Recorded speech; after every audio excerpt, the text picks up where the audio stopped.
Hi, good morning, everyone. Can you hear me?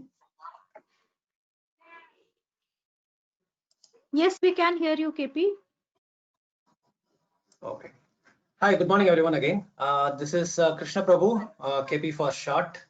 I am from NASCOM Data Science and AI COE.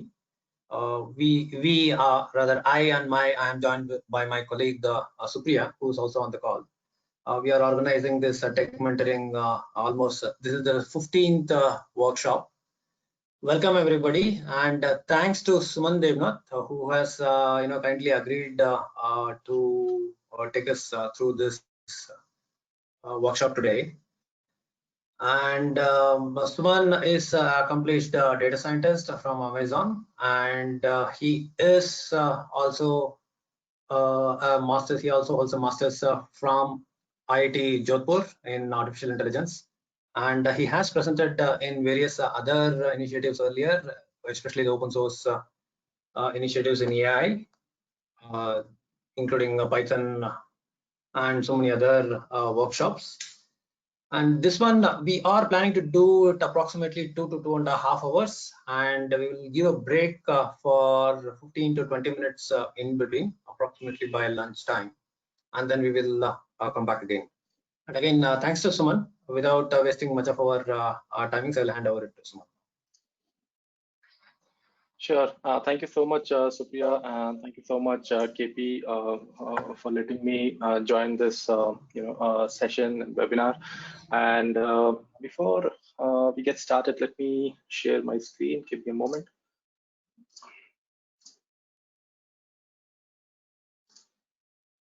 Okay, so I hope you are able to see my screen. Right. So, all right. Yes. Yeah. Okay. Sure. So at any point in time, if you see that my voice is breaking, or the screen is not visible, or there is some lag or something, please put that in the chat so that Supriya or KP can inform me, because I hope that you all are on mute, right? So with that, let's get started. Yeah. So good morning, everyone. Thank you so much for your time. I understand that this is a weekday and you have your office work, and I'm really glad that you could manage to park some time for this session. I highly appreciate your time. So I'm based out of Bangalore. I work for AWS with the developer advocates team, and I kind of focus around machine learning and storage and data analysis. And prior to this, I used to work for various systems companies like EMC, NetApp, IBM, Software Labs, and Broadcom. So my background is mostly into the system side. I moved into data science and Python because I love Python. I try to work with the various communities across Python in India and few of the other communities that we have. And at the time, as KP mentioned, I'm actually pursuing my master's now. And hopefully, if I get through, it would be good. It doesn't look like that, but yeah, I'm pursuing my master's at present along with my work, which is kind of a daunting task. So today, what we are going to do is we will go over Amazon SageMaker, which is one of the service that we have. It's actually a set of services, not one single service, which we have for machine learning and data science engineers to play around. And I hope that most of you are from machine learning or data science background. So we will not go over few of the basic things which I am very sure that you know better than me. But what we are going to focus on is how you can build, deploy, and train your models on SageMaker. And there are a few other things outside SageMaker, because SageMaker is not the only thing that you can do on on AWS from machine learning or deep learning standpoint. There are other higher level AI-based services that we have. So if you want me to go over, I can I can show them a few of those demos as well. So the point I'm trying to make is, after a couple of hours from now, after 2 hours from now, you should gain some insights, okay, and so that you can, play around at later point in time, right? I really don't want to waste your time. And you have the chat window. So I'm not able to see the chat window at this point, but I will look into that, frequently. So in case you want to learn about or know about some of the AI-based services, please, ping in the chat so that we can go over at later point in time. Okay. And if you have any questions, queries, just post it in the chat, and I'll try to, address them now in the session itself. If not, maybe, at a later point in time, over LinkedIn or email, whatever you prefer. Okay, so with that, let me just give you some basic idea about what we have in terms of machine learning on AWS. Right. So as we understand that machine learning is, it's not kind of new, but it's relatively new to a lot of people, and we also understand that there are a lot of experienced people who have been working on machine learning and data science for quite some time, right? So at AWS, our objective is to make sure that each and every software engineer or engineer should be able to leverage AI or machine learning capability into their application. So for that, what we have done is we have divided our services into 3 layers. If you look at the bottommost layer, this layer is basically for researchers, or let's say people who are very much well versed with machine learning algorithms and how things work. And what we offer them is the platform, basically virtual machines with GPUs and CPUs, which they can just spin up, and all the frameworks like TensorFlow, PyTorch, MXNet, Caffe, everything is inbuilt. All right. So you can just take a virtual machine and then start writing your code. But in that case, what you'll be having is a dedicated virtual machine. So you can think of it as like you bought a server with 4 to 5 GPUs, hundreds of GBs of RAM and all of that, right? So it's all your machine. So it's a dedicated virtual machine that you get, right? So so there you build your own algorithm, you train it there, and all of that, it's all under your control, right? And also we have something called Inferentia, which is newly launched in the last reInvent in 2019. So reInvent is our technical conference which happens once in a year in Vegas. So Inferentia is the chipset, or Inferentia is the instance which you can use for inference, because we understand that we learned from our customers that for inference you don't need a very high-end system, but still performance does matter, right?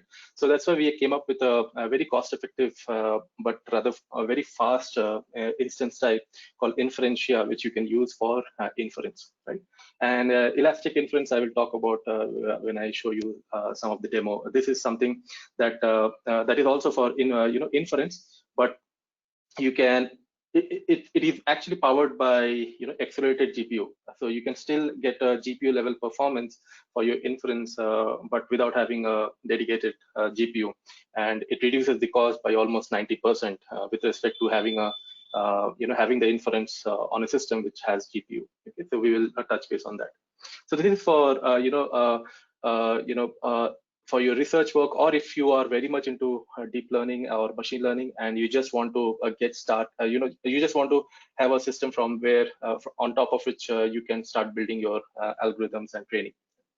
And then you have the higher level services, which are AI-based services, and this is basically meant for software developers or software engineers who are not into machine learning into their day-to-day work, and they are maybe front-end developer or back-end developer or anything, but they want to make use of AI into their day-to-day work, and their business doesn't permit to start a new data science team or machine learning team where they want to hire expertise people from machine learning domain and have that infrastructure for training, deployment, and model, all of that, right? So these are not for for those companies or those engineers who just want to use the machine learning intelligence. So all these services that you see, recognition, poly, all of these based on different problem sets. Like if you have a problem which is related to image or video analysis, you can use recognition. So what we mean by REST-based services, all these are endpoints. So you will get a endpoint, and you can just make use of those endpoint for your inference. So you don't have to train, you don't have to build a model, nothing. Everything is done by Amazon, and it as like normal machine learning pipeline, we keep on updating that model over the period of time with new data sets. So you can just use the endpoint and make use of those machine learning capability. So this is very quick. Like I can show you some demos if you're interested on maybe recognition or transcribe or comprehend is a very good service. So what comprehend can do is it can analyze your text, and it can detect the sentiments. Okay, it can do a lot of other things. It can detect the very crucial entities. Like let's say if I say I work for NASCOM, right? So it will automatically detect that NASCOM is an organization. If I say that I joined Amazon on July, or I joined Amazon today, it will automatically detect that today is a date. It will make a different hash for that. So these are the AI-based services that you have, which you can use. And then we have the middle layer, which is kind of the the core of our whole stack, where most of the engineers will spend their time. So this is for people who want to build, train, and deploy their model, on AWS. So we give them the full platform where they can scale their training in the form of distributed training, and we will look into a few of them, how you can deploy or train a model on SageMaker. You can also do something called experiments, right? So let's say a lot of times we spend time on coming up with the right hyperparameters, right, for our model. So we keep on changing that and all of this. So we will have a demo on how you can use hyperparameter optimization using SageMaker. But we have something called experiments as well, where you can tell SageMaker that okay, this is my data set and this is my class level. If I just think about supervised learning. And can you just do some experiment with this algo and tell me what is the best experiment result, and then you can pick up that model and start working with that. Okay, and similarly you can also have debug your model, right? Like when you are especially working on CNN, right, or any deep learning model, you might want to know that what is happening in each and every layer, right? So where if your gradients are vanishing, and where the gradients are exploiting. So you can see all of that in your neural network or in CNN, what is happening, right? So those things you can get a nice visualization, if you use debugger. And then you have some built-in algorithm, which we are going to see today. We will be using one of those built-in algorithm. So these are the built-in algorithm which you can make use, which are optimized with the platform, and which are pretty from performance standpoint. If you use a built-in algorithm of, let's say, KNN, and if you use KNN of scikit-learn, this one would be very much faster. Like if you run the same scikit-learn on SageMaker, but not the built-in one, so your performance would be a little different. Okay? So you can use all of these. So what we are going to do today is we are going to focus on SageMaker, and there is something called SageMaker Studio. So this is now kind of an IDE we came up with in the last reInvent. We launched it. So we used to have this SageMaker notebook and built-in algorithm before, but in this reInvent, last year reInvent, we came up with a few of the new services like debugger and experiments and AutoML or autopilot, and then we integrated everything in SageMaker Studio. So now that's a single point where you can just go and see everything in the same panel. Previously, you have to go back in the console and go to different tabs and open up. So I will show you what I mean. So then it will resonate well. Okay, so We are going to see, on SageMaker today, we will spend most of our time in the Jupyter notebook, and we will try to see that how we can build and model, train a model, and at the end, we will deploy that model. So we will use some other AWS services like Lambda and API Gateway, which are kind of, Lambda is a serverless, offering from AWS. So what we will do is, we will be building a model for breast cancer detection, and after that, once the model is trained, right, what we are going to do is we are going to deploy that model using SageMaker. And once we deploy that model, we will create a Lambda function which will be triggered via an API gateway, which is kind of an endpoint for all of you. And you can also do it in your laptop. Once we get that link, you can just open Postman, and I can share you a few of the images which you can do the inference with, and you will get a model output like cancer detected or not, whatever. Right. So this is what we are going to do. So first 20 minutes or so, I'll just go over what SageMaker is and all of that, and then we will go to the demo site. All right. So I mean, this is kind of a marketing slide. I did not remove it, but we have hundreds of, tens of thousands of customers who are using SageMaker, and honestly, TensorFlow. If you look at TensorFlow, which is most predominant, right? I mean, these days we have PyTorch, which is gearing up pretty fast. But if you look at TensorFlow, almost 85 to 90% of the TensorFlow workload, globally, works on SageMaker. I mean, they all deploy the models on SageMaker. So these are a few of the companies that who use this, like Toyota, Move, Here Maps, and all of that, right? So this is just to give you some insights about how who are the customers who are using it. Now, if you look at the ML, machine learning is still very complicated because we have to do a lot of things, from just thought process of what we are trying to solve till the point when we actually deploy that model. So it starts from collect and labeling of the data and cleaning, then deploy the model and train the model, and then we evaluate the model based on different parameters, and then we start testing it, and based on that we do adjust the model, maybe in terms of the hyperparameters, or maybe we change the model itself, and we again retrain the same thing. So this is kind of an iterative process, right? And then finally, when we are comfortable, or when we are happy enough that we can go with that model, we finally deploy that, right, for production.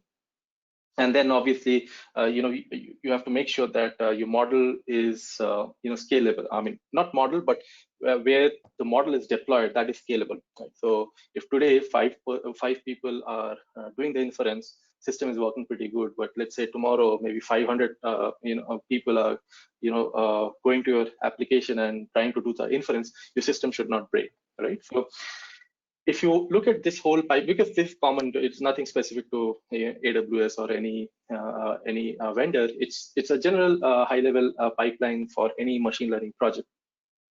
Now, to cater all of these, we have different subset of services. So for labeling, we have something called ground truth. Okay. So now, what is ground truth? So ground truth is basically a service which we have within SageMaker, where you can give the data to AWS, and we will try to label that. Okay, we will look into that, how we do that. But basically, we use Mechanical Turk or crowdsourcing to get your data labeled, and we also use machine learning to auto label your data, right? So that your cost for labeling your data goes down, right? So this is how the dashboard looks like. Okay, so if you see, you have ground truth here. If I just use my pen, so you have ground truth, you have notebooks, then you have training, and you have inference. Okay, so these are the four different subcategories that you would see once you get inside SageMaker. So this is what I was telling. So this was the window, and it is still the same window if you log in today in AWS SageMaker. But we have come up with something called Studio, right? So in Studio, you will find Studio written somewhere here, okay, on top of this window. And once you get inside the Studio, all of these you will get it inside that in the same window. Okay, so you don't have to, let's say you get inside algorithm here, and then if you want to see how your endpoint, you have to go back and click here, right? So those things are not there in SageMaker Studio now, right? So now let's look into how this ground truth works. So basically, what you do is, you put your data in S3, right? And S3 is our object storage service. So you can think of it as just a place to dump your data, right? You can just create some bucket, and you can just put your objects. So once you dump your data, you can, what it goes through is it initially trains by annotating by some human labelers. So you use some human to, annotate those labels, and then we proactively try to label your data based on the input that the human has provided, right? And this process keeps on going. And once that is done, then your data is ready for actual processing. So when you come to the state, right, your data is already labeled. So you can think of it as a kind of, in semi-supervised learning, we do this kind of thing, right? When not all of my data is labeled, just few set of data are labeled, and then we try to use ML itself, to label the rest of the data, right? So it's something like that. But here you are giving the raw data, right? You have no labels, and here the intelligence, of SageMaker is at this point where it tries to label your data automatically. So we do support few of the data types at this point. I mean, the type of data, like you can pass text data or image, or I think video as well. But text and image, I'm very sure. So you can use your data to get labeled using ground truth. So it would look, so when you create a ground truth job, it will ask you that what type of classification or what type of data it is. Is it an image classification, or if you want to do a bounding box, what you really want to do, right? Or you can have custom label as well. So we also, as we just discussed, we use Mechanical Turk and also a few of the third-party vendors that we have who help to do that data labeling for you. Next is the notebook. That is the most important thing. Right? So notebook is just like how we all use in Jupyter Notebook, but it is a completely managed service.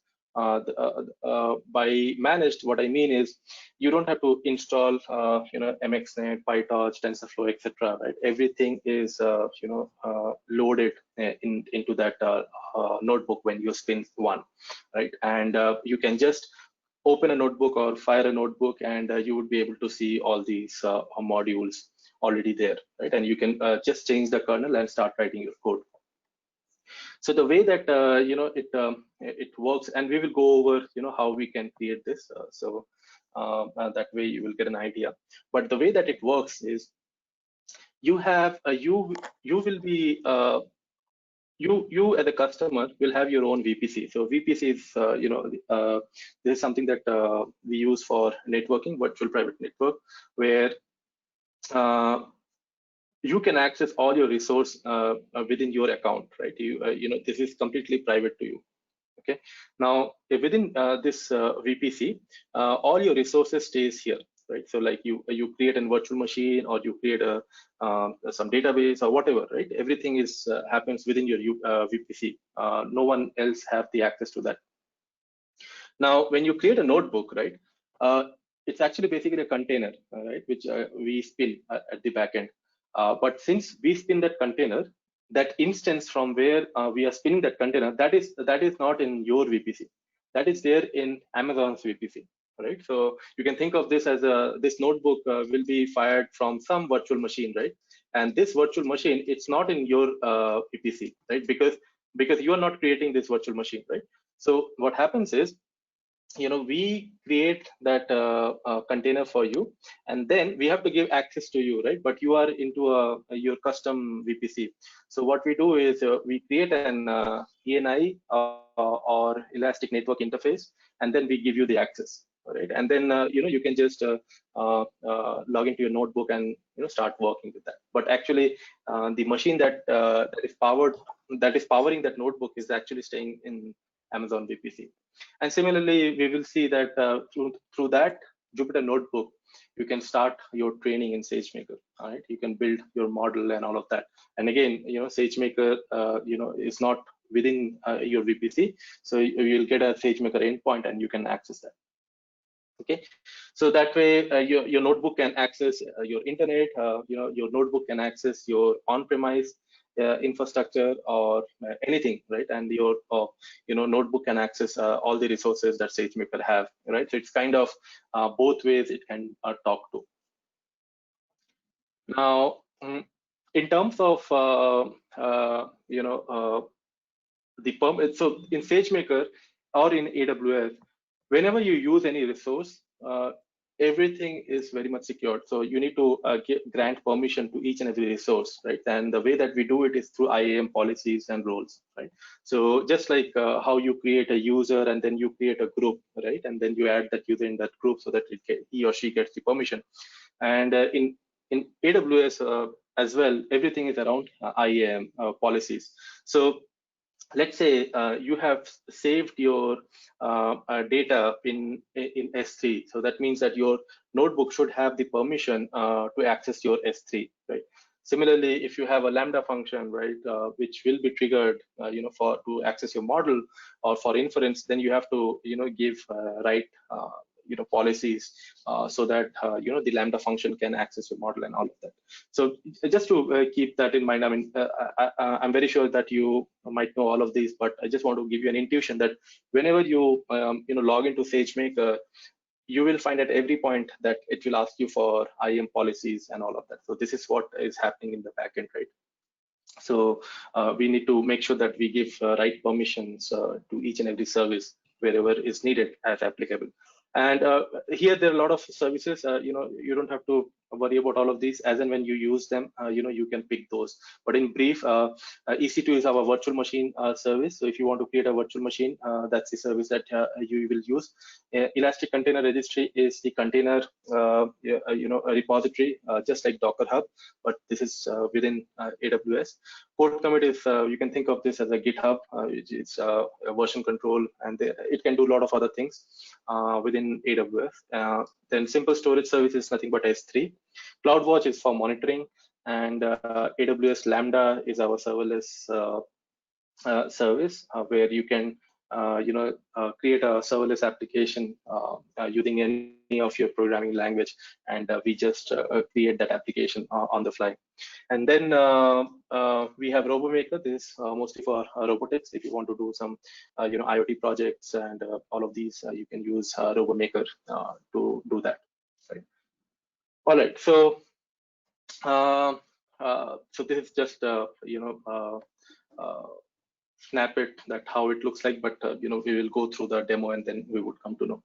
So one important thing that we have is in SageMaker is we have a lot of built-in algorithms, and you can use all those algorithms in the Jupyter Notebook, and I will show you how you can do that. But not only that, in SageMaker we give you a lot of free notebooks. I mean, not free, example notebooks which you can use to learn, as well as you can reuse them in your environment by changing few of the things, right? So these are something which are very interesting. Okay, so the next thing is the training. So in training, what we do is basically this is the crux of SageMaker. So we will be using a SageMaker SDK, but there are different ways that you can write your code if you want to use SageMaker. So one way is to use Boto 3. Okay, so this is our SDK in Python to access any of the resource in AWS. And there is something called SageMaker, which is an SDK dedicated for SageMaker, right? So this is you can think of this as a low-level API, and this is kind of a high-level API. You can think of this as just like how TensorFlow and Keras we have, right? So it's something like that. So you will be using mostly high-level API because that is very simple and it gives you more control. I mean, not more control. It gives you it makes your job little more easy, and we will see that. So what I have done in the demo today is we are going to do the same problem using higher level API as well as lower level API, so that you can understand the difference. And then we have a object called estimator, and don't worry about all of these. We will see in a demo in 5 minutes maybe. I'll just switch over to the console. So when you're using SageMaker, what you do is you give some parameters, and then you just set the hyperparameters and create that object called estimator, and then that's done, and you can just do the fit or start the training.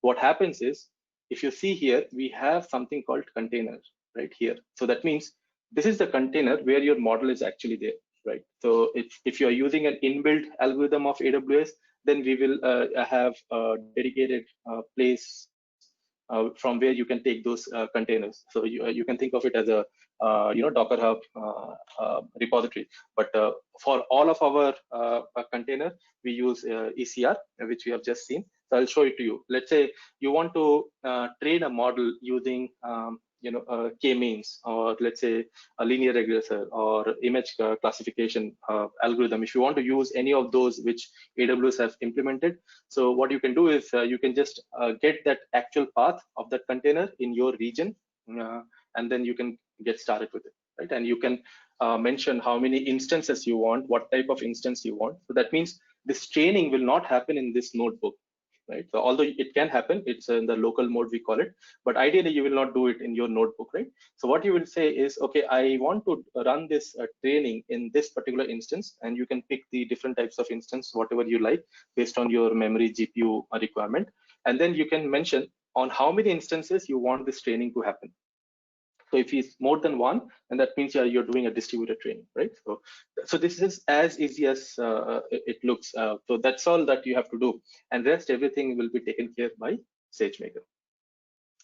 So this is what I just explained. There are different ways that you can train your model using a higher level API called Photo3. This is like we have for Python, Go, C++. You can pick whatever you want. And there is something called SDK for SageMaker, which is a Python SDK. And then you also have SageMaker Spark library that also you can use. So if you notice, this has an estimator object. This also have an estimator object. But this lower level job doesn't have estimator object. That means here you have to do it little, in a rough way. So you have to first create the training parameters in a big, hash or dictionary. Then you have to create a job, and then you have to start it, right? So those things are wrapped around, this class estimator, right? And we will see that. So yeah, so that's how it looks like, and these are the parameters. And I don't want to go over this because I guess it would be, it would be good if we go to the notebook and show it to you. I just want to show you if we need to know anything else before we jump into the notebook. Okay, so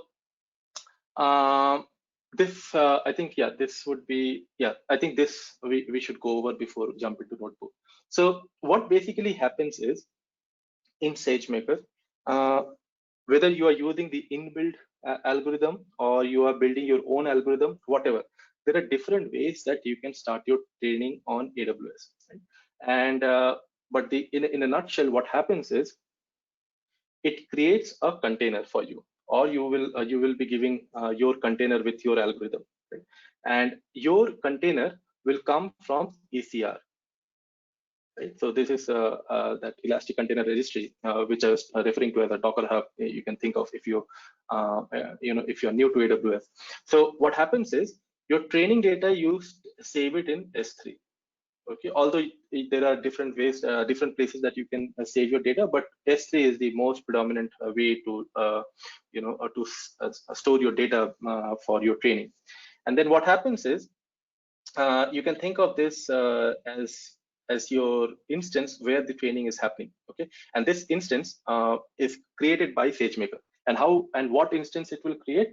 It will create the container that you provide. Okay, so let's say you pick up image classification algorithm of AWS, and you want to use that container. So you have to give the path of that container, and that container will come here, and it will spin a training instance for you. And once you have that instance, you need to give the training data. So all your test and training data will come from your S3 to this container. And then once this training is done, right, let's say 5 minutes, 10 minutes, or 1 day, 2 day, after the training is complete, what happens is SageMaker will save all those training artifacts or model artifacts into another bucket. And this is also an S3 bucket. And this bucket details also you have to give before you start the training.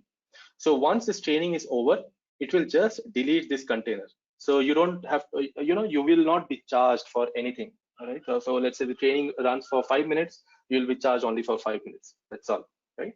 And now what happens is after the training is complete, your S3 bucket is having your model artifacts, right? So now what is the next thing that you have to do? You have to start prediction, right? Or you have to deploy that model. So again, for deployment, you need an instance. And again, you have to mention what instance you want. Again, it will create a container for you from the right, ECR image, and then it will deploy that container in, in your VPC, and then it will also give you an endpoint. Okay, so what do we mean by endpoint? It's just an HTTP endpoint on which you can do the inference. So you don't have to create an endpoint of your own. Yeah, everything will be done automatically by SageMaker, and then you can use this endpoint, to in your application using API gateway or Lambda, whatever it is, right? And you can build a whole pipeline. Right? So these are the steps that you follow, right? You have to identify the training container image. This is the first thing that you have to do. Then you have to supply the data, set the hyperparameters, launch the training job, and then retrieve the artifacts. That means after this training job gets over, all your artifacts will be saved here, right? And so what they are saying is you have to retrieve the artifacts, and then you have to deploy that model, right? So for deployment, you have to specify what type of container you want for your deployment, and then you just deploy that model and start prediction. So there are 2 times you have to pick the container. One is at the time of deployment, another at the time of training. So you have to just remember these 2 things. Okay, so what we are going to do now in the demo is there are different ways that you can do the training. Right? So either you can use the Amazon built-in algorithm, or you can use any of the framework that we support and you write your own script. Okay, so let's say you have already written the script for your training in PyTorch or TensorFlow, right? But now you want to run it on AWS, then you can do so. Right, so that is what custom script mode is about. Or let's say you want to bring your own algorithm, right? If you let's say your framework is customized, and that is not something that AWS is having.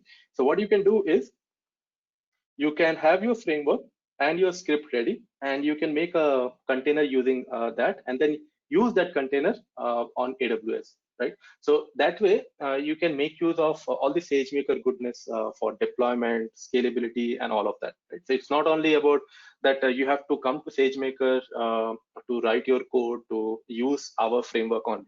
It's not like that. You can use your custom scripts as well as custom framework. Right, so maybe some of the framework, let's say you are exploring or you are into some research, you are doing of your own. You can do so.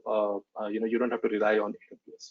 All right, so these are the 3 different ways that you can do. And again, this is marketplace, so we are not talking about marketplace. So marketplace is something that many of the machine learning companies who are giving that as a service to their customers. So what they have done is they have trained their model into their platform, and they have they have put that model for public to use in AWS marketplace, right? So they are kind of you can think of that as a business model that if I have to solve some problem like number plate detection, right? If I go and search in AWS Marketplace, this is a solved problem, right? So I might see that some company XYZ has already done that work before. So I can use that their work to train my model or do that inference simply. So we can do a lot of things. So if you are into that category, then you might want to do all of this and then put your model in the marketplace, or you can just come to the marketplace and search for the right algorithm and model which are provided by all third party. Right? So these are the 3 different ways that you can deploy, right? But the most important thing is these 3 things, because this is kind of a marketplace which is a little bit different, right? You can think of this as just like iStore or something like that. Okay, so let me exit from here, and let's go over the Jupyter notebook, and I will show you as we go along. Okay, so let me log in.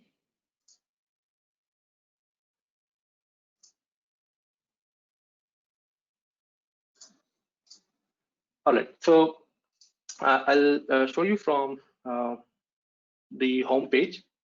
So this is the okay. Before that, let me just quickly see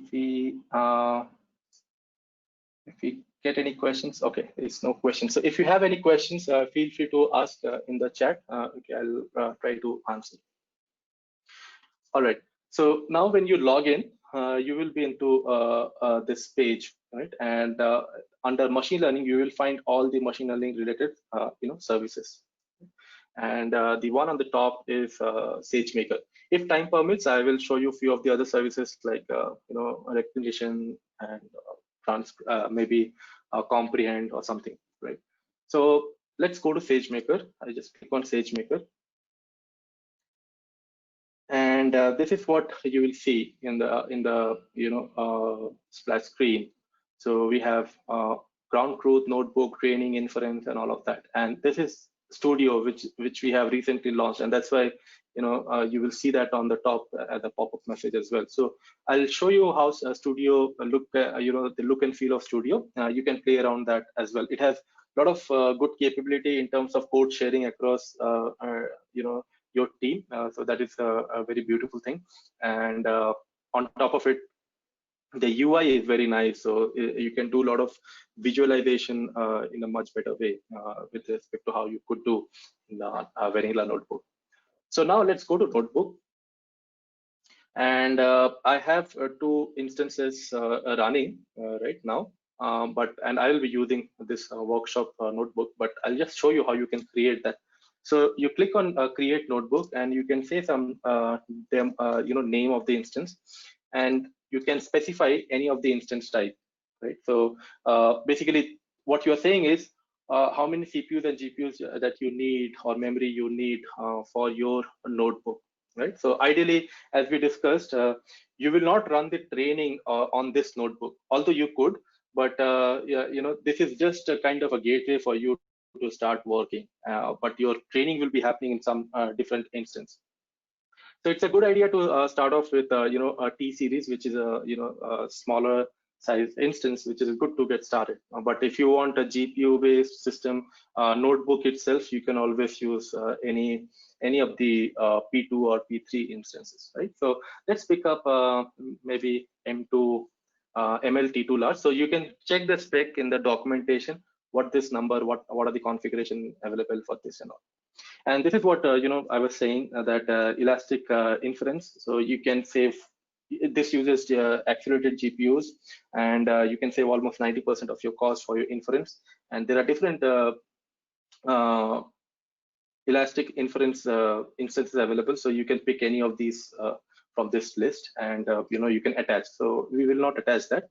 And there is an additional configuration that you might have to want to use, where you can specify the size of the storage that the notebook should have. because many times you might want to load some data in your notebook before starting the training or something like that, right? So 5 GB may not be enough, right? So you can increase that here. And after that, you have to give some, IAM role. This is what you are saying. So you can create, your own IAM role, or I have many created in the, before. But if you want to create a new one, it it will tell you what are the access permissions that you want to give. All right. So mostly, and this is to do with your S3 bucket. So you have to make sure that you have granted right amount of permission to S3, because when you first getting started with SageMaker, one thing is for sure, that you will be using S3, because you have to dump your data somewhere, right? And it would be S3. So you have to make sure that you have given the right permission. So once you give the IAM role, then you can just create, click on create notebook. You can also attach your GitHub, but that is optional. You can do that later on as well. So once you do this, you will see a popping screen on top, and it will say that it's in pending state. And once this turns into in service, then you can click on open Jupyter, which I'm going to do now. So let me click on this open Jupyter. I guess that is on the open here. Okay. To start it again.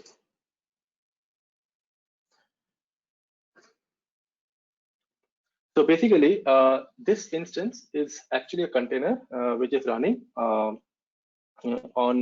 one instance in AWS VPC. Okay? And to prove that, before we go there, you can click on this Jupyter notebook, and if you scroll down, you will find no custom VPC setting applied. That means it is not, because this container is running on some instance which is at AWS side, right? It is not in your VPC. Okay, and we use ENI to access your notebook, so that you can access the notebook from your VPC. Okay, so now let's get started. So this is the when you first open the notebook, you will not find any directories here, right? Because I have created, so I will see this, but you will not find anything here. So now when you click on new, you will find all the frameworks here, and you can pick any of this kernel, and you can get started with that. So what we are going to do is, we are going to click on the first notebook, where we will just process the data, or download the data. So the problem that we are trying to solve, you might have solved this problem as well. This is a breast cancer detection data set which we have from Kaggle. So what we are going to do is, we will be installing Kaggle first, which we have done here. And once we do that, and all this code is available in the GitHub. I will share you the GitHub link towards the end. You can play around. If you face any issues, you can ping me later point in time. So now what you have to do is, first is you have to create an Kaggle account, so that you get the Kaggle.json file as your access credential, and you just have to upload that in the same directory, right? So you will just upload that here. So you have to go to kaggle.com, create an account. So that the reason that you are doing this is because you want to download that data set from there. Okay, so once that is done, we can see that where is the data set. So we know that this is the data set that we have. This is the fourth one, breast histopathy images. So now what we are going to do is, we are going to download that data set. It's kind of 3 GB, and since this is 3 GB, and if you remember, when you created that notebook, it by default it's 5 GB, right? So I thought that it would need some more space, because you will be unzipping that and doing some processing. So I actually increased that storage to 10 or 30 GB, something like that, although that is not needed. But if you don't do that, and if your data set is quite high, you will get an error here. Not here, but later on, when you start processing, you will get an error here if your data set size is more than the instance storage is, right? So once this is done, what we are doing is, we are unzipping that, and we are creating a folder called images. and then we are just removing that zip folder. Right? And inside that, when you unzip, you will find an extra auxiliary directory. So I'm just deleting that as well. It's kind of a duplicate data. All right. So now the next thing is what we are going to do is let me show you how that data when you unzip that, right, how it looks like. So give me a moment. I'll show you this. Right. So after you unzip, right, the data would look like this. When you unzip, it will have each different folder, and inside that will have two subfolders. Every folder will have two subfolders. Okay, and this 0 belongs to no cancer images.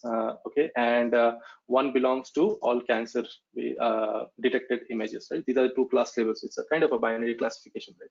So what we are going to do is we don't want all these subdirectories and subfolders, right? So what we would want is we should have just two folders, 0 and 1, and make sure that all the data are the images of non-cancer is into 0, and another all other would be in folder 1. Right. This is what we are going to do. So what we are doing is we are creating two different directories, 0 and 1. Right? And we are just walking through the images directory, and wherever we are finding class 0, right, whatever images ends with class 0, we are just putting that into 0 directory, and then we are actually removing all those subdirectories. Okay, so this is what we are doing.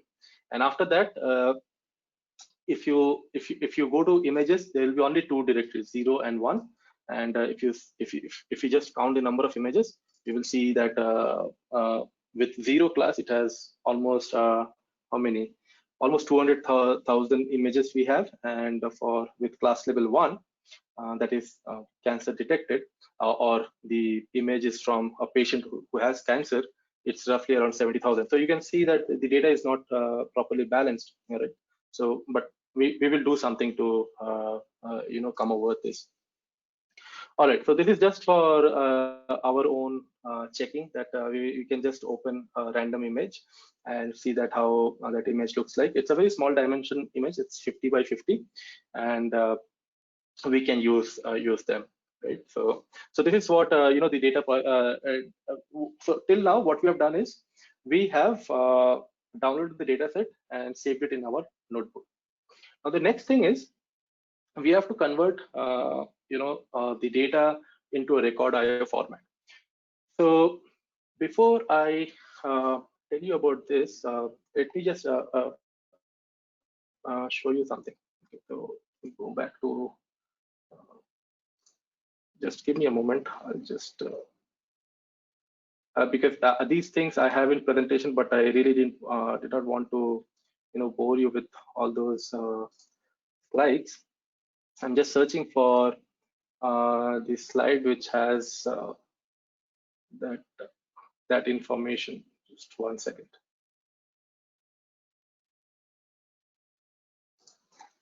By the way, you will get all these slides if you want to refer it at later point in time. Okay, so you don't have to worry about that. Let me see. Okay, I'm not getting it, so that's okay. So I'll just show you maybe here.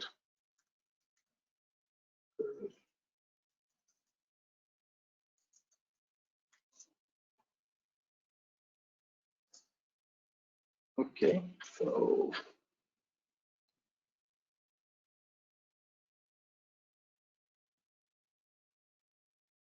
I'm not finding that table. I wanted to show you one table which contains all the different types of mode that we support, okay, for storing the data. So let me just last time I'll just have a look.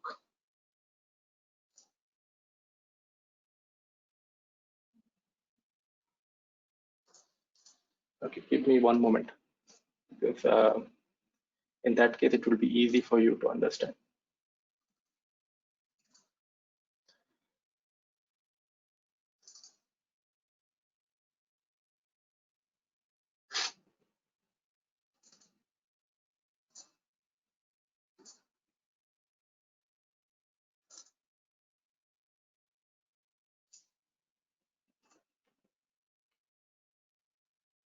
In the meantime, if you have any questions, just type in.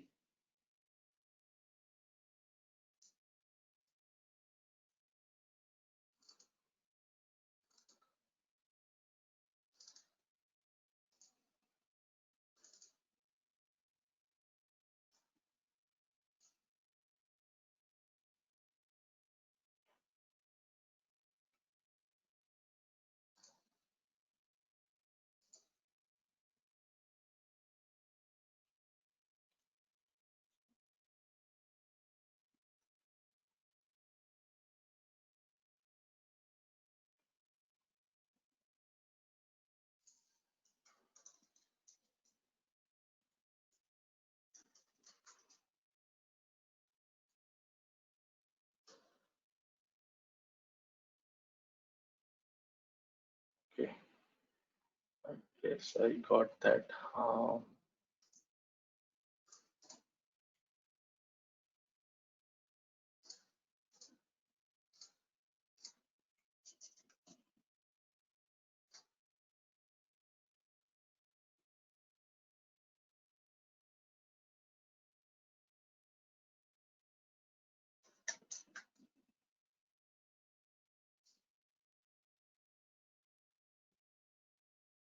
All right. So if you see this, let me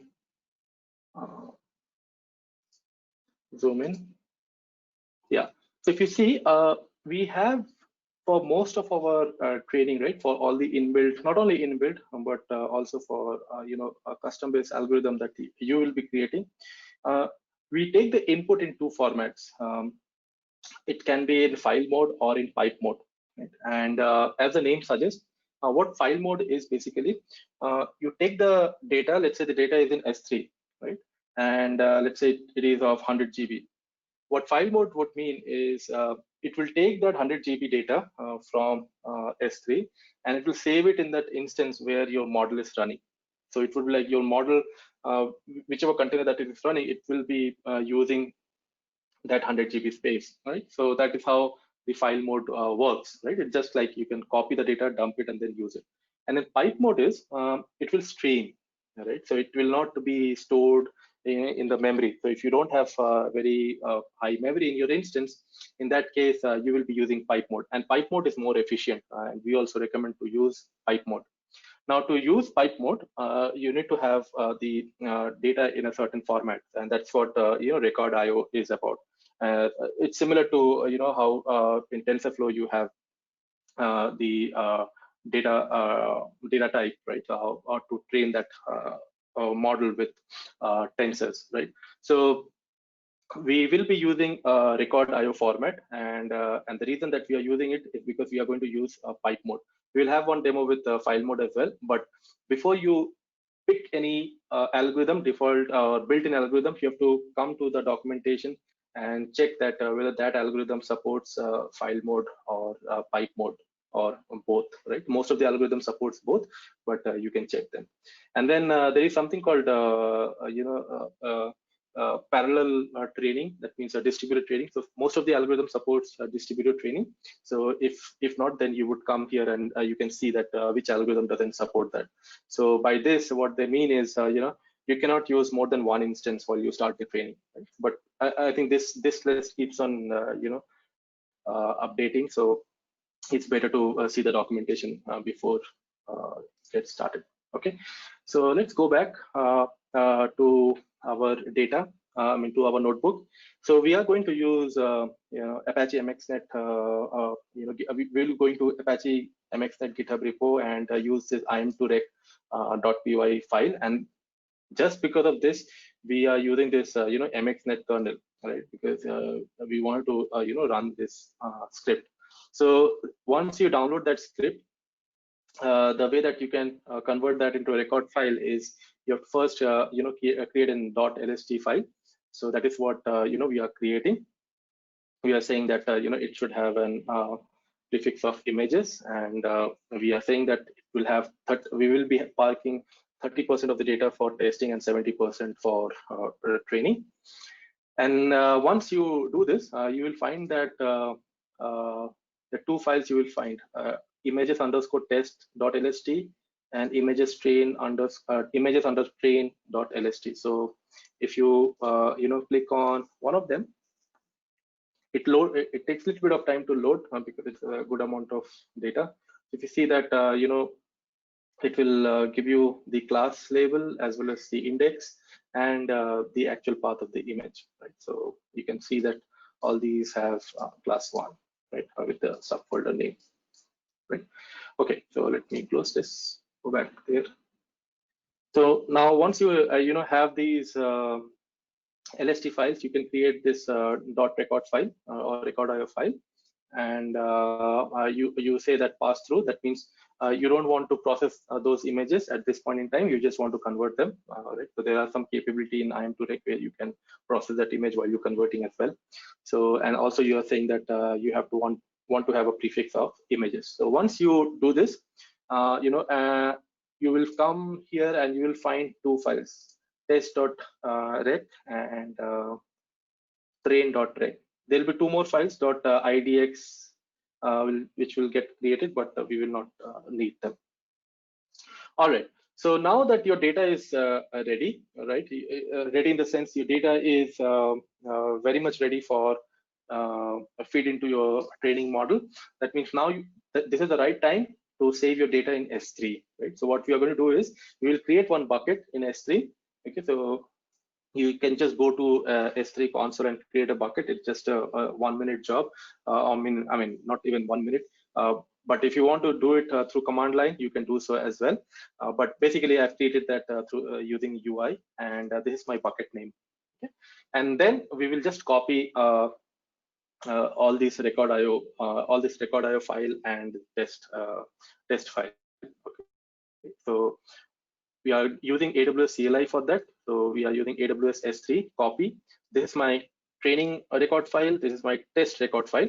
And both of them I'm storing in S3 under the same bucket, but with a different prefix. Okay, one is under train, one is under test. Okay, so this is what we are doing.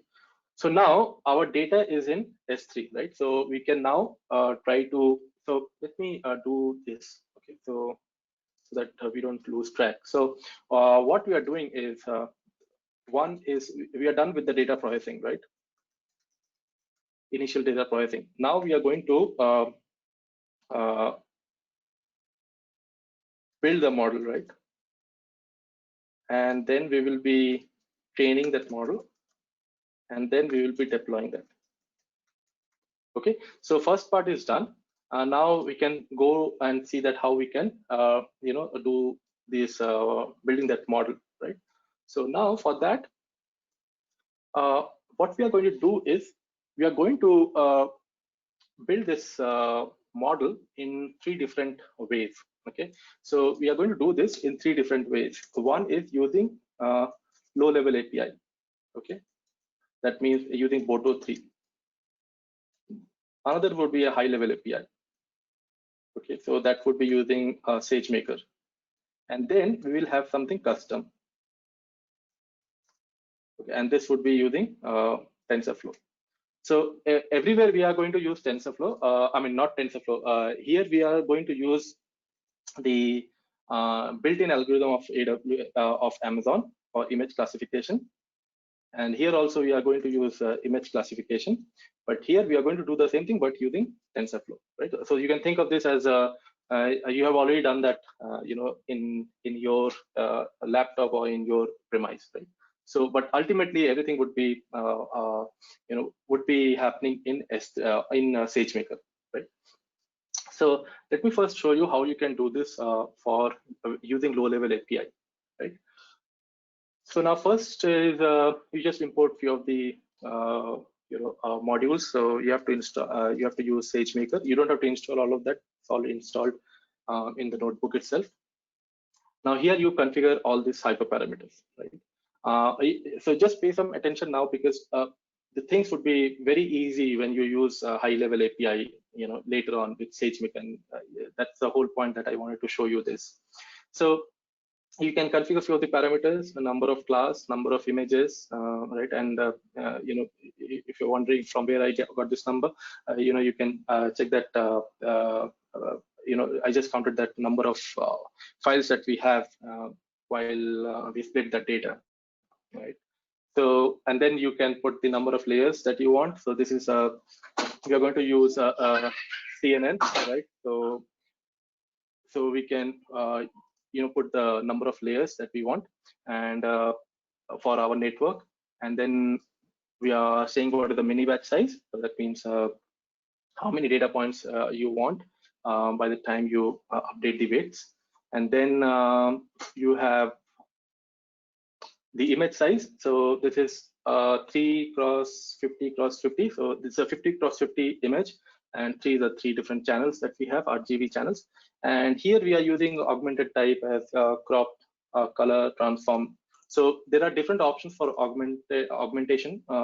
And why we are doing this? Because if you have seen that the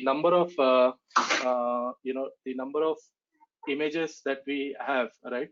These are not balanced, right? So the number of images with different class, right? It's not equally balanced. We don't have 50% data with class level 0 and 50% data with class level 1, right?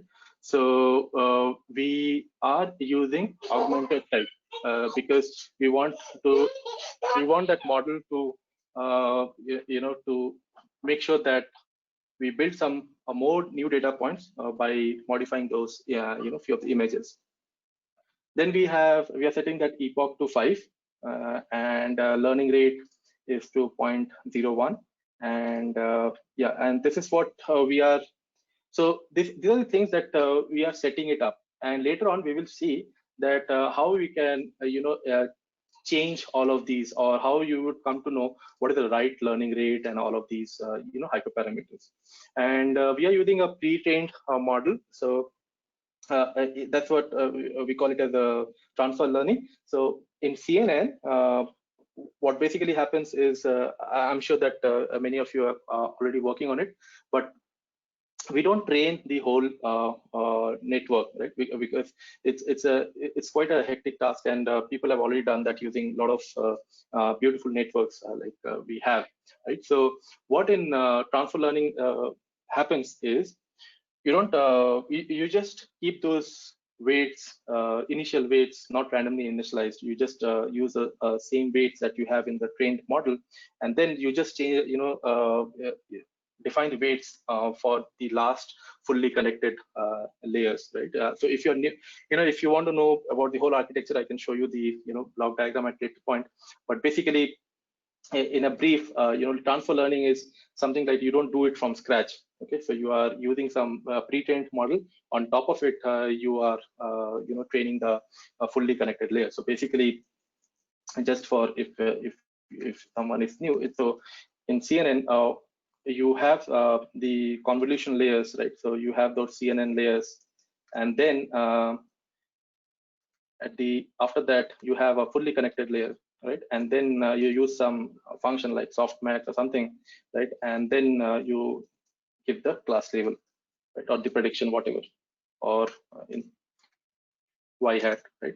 So this is where things are. It takes a lot of time, right?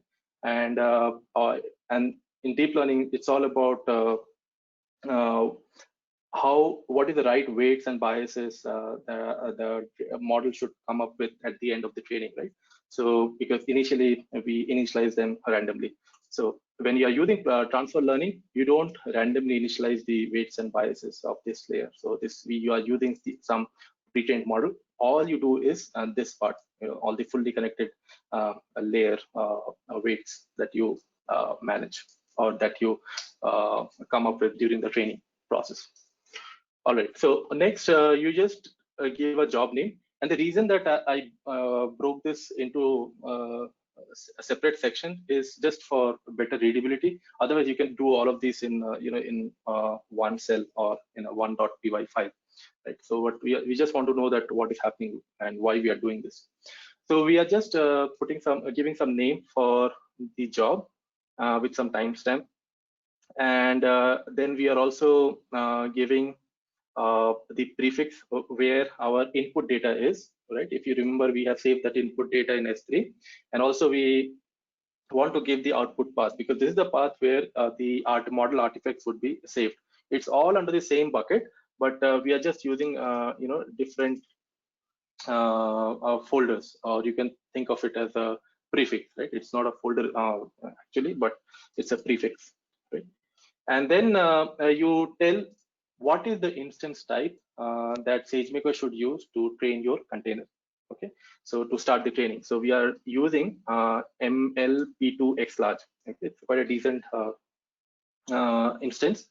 So if you remember, when we created this instance, it was ML something, right? But now we are doing the training on this instance. So that's why your notebook, where this notebook is running, that instance need not to be a very high-end system, right? Because everything happens in the other container as far as the training is concerned. And then what you do is you get the role. So you call this function get execution roles, and get execution role is something that you import from SageMaker SDK. Okay, so what happens is in get execution role API call, it gets all the permission that you have already given to this notebook. So now what would happen is your training instance will have the access to S3, because you have given access to this notebook, right, while you created this notebook. So that object inherits all those roles and permissions for you. And now this is the most interesting part. So here you want to mention what is the instance or what is the container that you want. So I'm going to use image classification container or image classification built-in model, right? And this is the pre-trained model that we have, right? And I am in North Virginia region. So in AWS, everything is into, we have different data centers to say in different regions, like US, Mumbai, and all of that. So at present, I'm in North Virginia, US East 1. So every region will have its own, container registry. So we need to know the exact path in your region. So now if you come here, what I'm saying is, I'm saying that boto3.session. So it will take this will have the information where this notebook is, and different other metadata. So I'm just saying that dot region name. So if you just print this, it will tell that it's North Virginia or US East 1, and in that region, get this image. So tell me this image URI, and then it would be saved in this variable training image. Okay, so this is the exact repository path, okay, the image classification. If you want to see this, you can just open this URL, and it's actually a user guide for SageMaker, and you can find all the built-in algorithms, URI. So let me just open and show it to you. So if you see, these all are different built-in algorithms that we have, and this is the table that I was looking for. Actually, this is the link. Okay, so all the different algorithms. So now we are going to use image classification algorithm, and if you scroll down, for different regions, it has a different path, right? So this is what it is, right? So now once this is done, you need to now put all those configurations that whatever you have mentioned before, right? That all these configuration, right? All these parameters, you need to save it in a dictionary. How you can do that? You can create a training parameters dictionary. Here only you are putting everything. So that's what I was saying. All these variables that you have declared before, you could have omitted all, and you could have put that all here, but this is little cumbersome, right? Because managing a big hash is little difficult. So that's why you create a separate variable at later point, and then you put everything here, like how many instances you want for the training, what is the type of the instance, volume size of that instance, training data, and here there is something called fully replicated. So this is by default.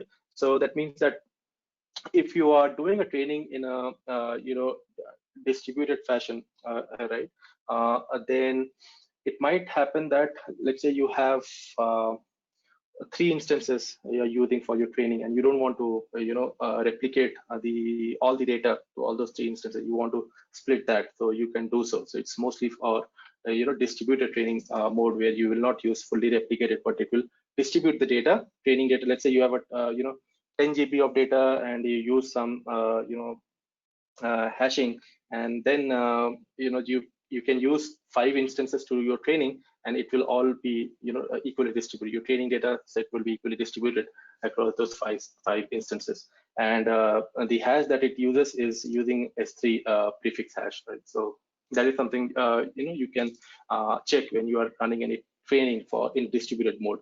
For us, it's not a distributed mode training. We are just using one instance, so everything would be fully replicated. And we are mentioning that it is an record IO format, and this is for training data, also for testing data. So basically, we have 2 channels. One is for validation, one is for training. So in SageMaker, everything is like in channels. We talk in terms of channel whenever we talk about the input data configuration. So you can have 2 different separate channels, one for test and one for testing or validation. And then the hyperparameters, all of these hyperparameters are what we have mentioned earlier: the number of class, training samples, epoch, etc. So now we are done with all the setting up all the configuration. Right? These are the training parameters. All right. So the next thing is, so we will see next is how easy it is if you use higher level API. But let's go to the next phase. That is, now we are into training phase, right? So how we start the training now. So I guess you have a question or something. Okay, just one second. Send me the request.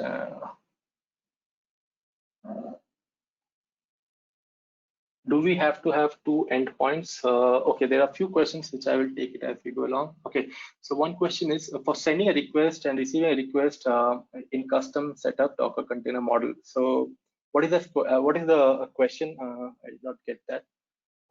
Sending a request and receiving a request to a custom setup Docker model. I think. Okay, do we need 2 different endpoints? Is that the question? So you don't. So endpoint we have not discussed yet. Okay, we will go over that. But if I understand your question correctly, so there are 2 ways. Let me just use this. I don't have whiteboard, but let's say for custom setup, right? For your custom setup, there are 2 ways that you can do that. Okay, there are 2 ways. One is, obviously you will have some script, right? So let's say my script .py. Okay, so this might be a TensorFlow or PyTorch, whatever, right? And obviously you will have, in this case also you will have your script. But in this first case, what you can do is you can use AWS container. Okay, you are still using AWS container, but in script mode. That means you are just passing this .py file, okay, to the AWS container, right? And this container, may not be having your built-in algorithm, right? It can be any container, but you are using your script. Or you can do this way: you take your script and then you create your own container. Create your own container, and then you push that container to ECR. Push it to ECR. There is the repository that we have. Then use that container for training in SageMaker. Okay, so all these 2 steps you have to do of your own, and then you push that use that container in SageMaker. Or you can just use this script and use Amazon container to start your training. So these are the 2 ways that you can use as far as the custom setup is concerned. Okay, so I hope you're able to let me know if you still have any follow-up questions on this. There's one more question. generally how much time it takes to a new notebook to be available from pending state. Okay, so it doesn't take much time. So if we just go now, I don't think it will take more than 3 minutes or 2 minutes, not more than that. It's in service now, right? It doesn't take much time. So, but you can think of just 2-3 minutes, not more than that. All right, so now let's continue and let's see that how we can create a training job, okay, and how we start the training. So now we are using, so we have our configuration ready, right? So next is we are going to create a SageMaker object. So we are using Boto3 and we are using Boto3.client and then service name is SageMaker, right? So this is how any resource you can use in AWS using Boto3.client and then the service name. So if you want to use S3, it will be Boto3.client, then service name equal to S3, like that. And then you parse all the parameters that we have defined before into a create training job. Okay, so this whole thing, right? Because whatever we have done before this cell is just to fill this cell, right? All these parameters. So once you do that, what you can do is you can just confirm the training job you just create the training job here, right? And then you keep on checking where how your training is going, right? So like what is the status of your training. So initially it will be in progress. This is what you the status that it will send when you run this. Describe training job with your job name and the job status or training job status, right? So based on how much data that you have, how much time it will take to train your model, it will be in progress. And then this try except block is just to we are just waiting for the status to get completed. Okay, so we are just keep on checking the status. All right, so once this is complete, what you would see is your model will be ready. So now if you go to SageMaker, okay, and then if you go to models, you will find your model like this. Let's say this one. You'll find your model ready. Training has been completed into this in this window. And if you look at here, you will find that there is a bucket address, right? And this is a bucket address or the model location, and this is the S3 location where your model artifacts are stored. That is that model.tar.gz, right? So this is the place where your model artifacts are stored. Okay, this is something that you will get.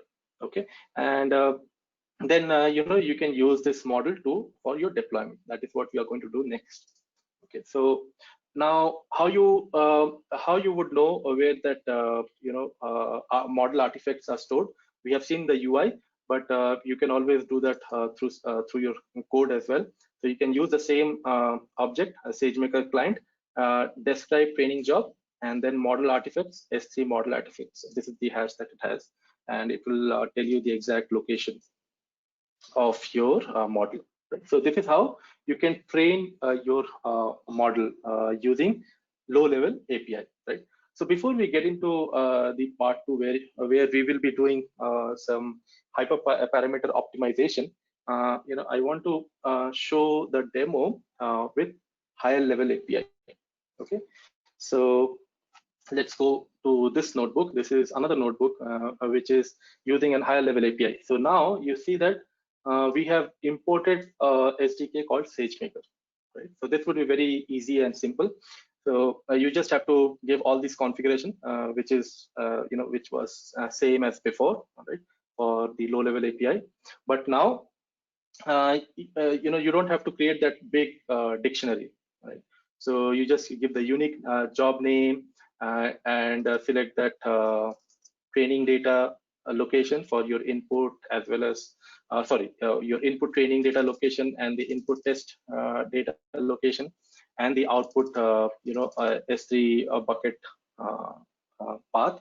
And then you specify the instance type. So you want only one instance, again P2 X large.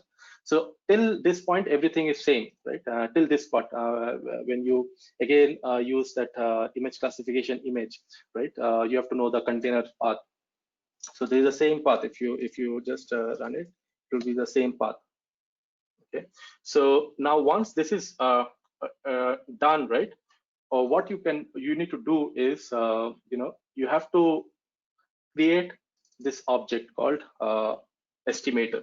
So SageMaker has an object called estimator, and here only you will give everything. So like training image, and that is the image path, then role, what is the what role you have from SageMaker. So this is what we are getting from get execution role API, and then you have to give all these parameters: number of instance, volume size, training max runtime. That means what is the maximum timeout. So let's say the training doesn't complete within that time, I will just destroy that container. Okay, so I'll just stop the training basically. So so you don't have to, if you notice here, you did not do all those configuration, big dictionary and all of this, right? So you just simply using this estimator object, right? And the only thing that I added here is this thing. Okay, so I'm using spot instances just to show you the benefit that you can use using AWS spot instance. So what spot instance is, in AWS, a lot of resources are free, not always used, right? So maybe the customer is not using or something like that, right? So we have a lot of unused infrastructure in AWS premise. So spot instance is one way that you can use those unused instances, right?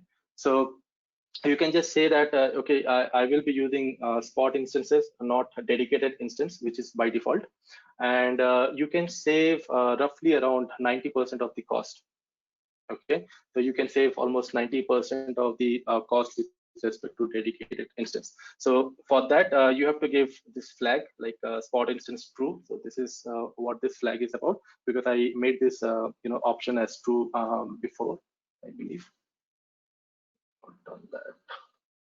Yeah, training using spot instance as true.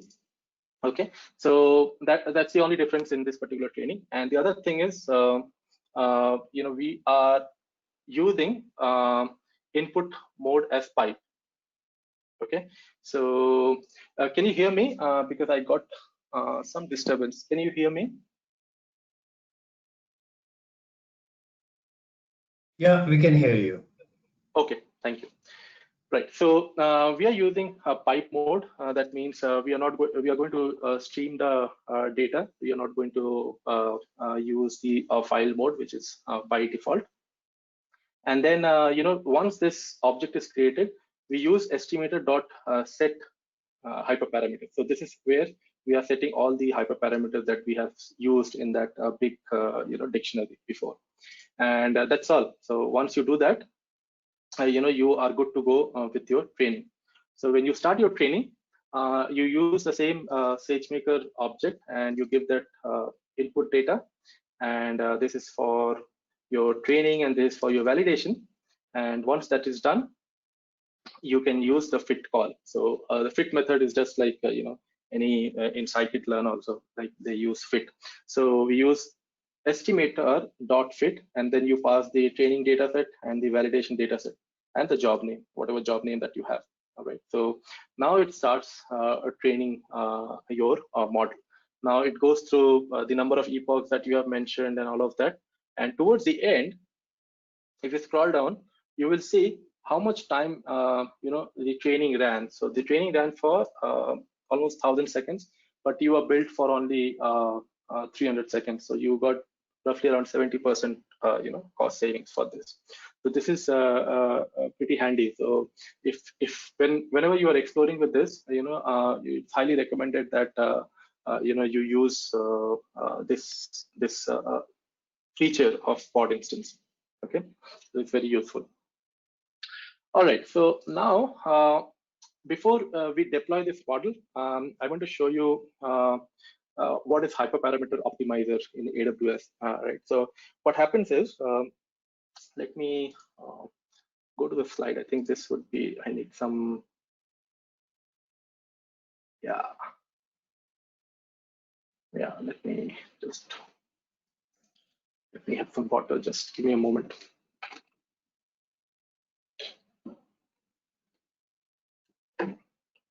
Okay, so Now, what happens is during our day-to-day work, we need to make sure that we are coming up with the right model with the right hyperparameter. Now, AWS supports a feature called hyperparameter optimizer, and what it does is basically you can give the range or the different hyperparameters that you want to tune, okay, and then you can give the range or the possible hyperparameters that you want, like let's say learning rate.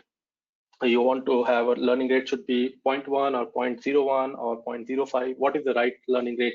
So you can just mention that in a dictionary. What are the options that you want to test? And not only that, but other parameters. And then what AWS or SageMaker would do is it will take all those hyperparameters, different hyperparameters with their possible options, and it will train multiple jobs. Okay, it will start multiple jobs, and it will pick the best model at the end, right? And the way that we do it is via two different ways. One is through random search, right, which is like the hyperparameter tuning chooses a random combination of the value within the range that you specified for hyperparameters. So this is one way of doing it. But the other way is so this is how it will use for random case. So you have different hyperparameters and it will all run parallelly. Obviously, it will take it will use your resource. It will use the resource a little bit more because it will be a random search. That means every model that is getting trained, right, before starting the next model, it has no idea about the last model, right? Because there is no, it's kind of an independent variable because it doesn't have any idea, how the performance was in the last training, right? What it does is basically it completes all the permutation and combination, and randomly it picks up. The sampling is random, and then at later on, it will give you the best model. But another smart way is which is what people use, and that is by default is using Bayesian search, right? So that's just like how what we know in Bayesian based algorithm. It's a probabilistic based algorithm where we take a set of jobs. So we don't let's say there are 100 jobs that I need to run, okay, before I come up with the right model. What I will do is I will take a set of jobs. So let's say 3 jobs I will set. Okay, you can mention how many jobs you want in a particular batch, and then it takes the output of the accuracy or the parameter that you select to take that decision that the model is the best one or not. So that is also in your control. So you can say that I want to look for, let's say, validation accuracy, or I want to look for validation ROC. So whatever it is, like or validation precision or recall, whatever, you can define what should be the criteria which will decide your best model. So what it will do is basically it will run the job in the first batch, and then based on that output, right, it will try to predict the right set of new jobs with different parameters, but it would be like an intelligent decision. So now this set, right, the new batch, right, it has the information of the previous batch results. So what happens is you reach the optimal hyperparameters in quick time. All right, so you have to, but I mean, not quick time, I would say that because this is sequential fashion, you do the training, so it might take a little bit of time, but you will get the best hyperparameter configuration, right? So this is what hyperparameter optimizer is. And the way that it works is it's just like how you have created the first you have to create that estimator, right? So like here we will first create the container, right? Which container? Like here we have used XGBoost. In our case, we have used image classification model, and then you have to use the estimator, right? And this is something that we have already done. Now this part from here to here, right? This is where you are doing the extra job for hyperparameter tuning. So you have to mention not this part. This is a hyperparameter. I'm sorry. 1 second. Yeah, from this to this. Okay. So we are now saying use the hyperparameter range as alpha or max depth. These are the parameters that XGBoost have. So for our case, it might be learning rate and other things. And the parameters can be a continuous parameter, or it can be an integral parameter. So it can be a continuous, or it can be based on integers. And then you have to mention the objective matrix. So here we are saying validation AUC. So you can say validation accuracy, whatever. And then you create a tuner job. So the tuner job, for that you have to call this class hyperparameter tuner, and you have to first pass that estimator. So this is the estimator which we have to have. Okay, we have to have the estimator. But in this estimator, all the hyperparameters will come from different combinations of this range that you provide, and it will all come using Bayesian search. Right, so that's the whole idea. And then you mentioned what is the maximum number of jobs that you want, and what is the parallel number of jobs that it can run. So this means that it will run 20 jobs in total, but in a batch of 3. So first 3 it will pick randomly. It will pick some combination of this, and then based on that result, using Bayesian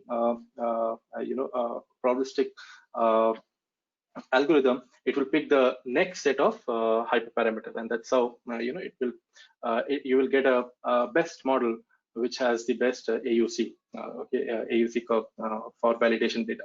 Right? And once it is done, you can use that particular model for your deployment. Right? So let's go back to the code now.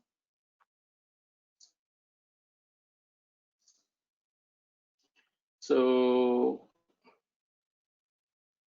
now, so we are still in the higher level, API notebook. That means this is the notebook where we have used SageMaker, right? So now what we are going to do is, so just just keep that in mind, that we have already trained the model, right? So this is just like how you do it in a normal circumstance. But now what we are going to do is we are going to use a hyperparameter tuner to come up with a couple of models, so that we know that what is the best model with the right hyperparameters. Okay? So for this, we are importing a few of the methods like categorical parameters, continuous parameters. These are the parameters that that we support, or that you need to set that hyperparameter range. So hyperparameter range can be continuous, or it can be integer, or it can be categorical. Like for optimizer, we want the SageMaker to play around with SGD and Adam optimizer. So you can have many other RMS prop, whatever. So you can put all those optimizer here, and you can mention the mini batch size in let's say 164, 128, 256, whatever, and you can put the learning rates as well. So everything you can put it in the hyperparameter range. And then you have to mention that objective matrix. What should be the objective matrix, whether it's validation accuracy or AUC, whatever it is. So you can mention that. And what is the objective type? We want to maximize that accuracy. It can be like you have to minimize that also. It's possible. Like let's say you want to do something based on entropy loss, so you need to be you need to minimize that, right? So you can do that.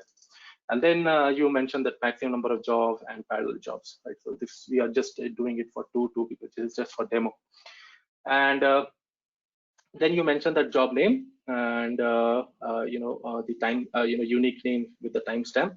And then you create a tuner object using hyperparameter tuner, right?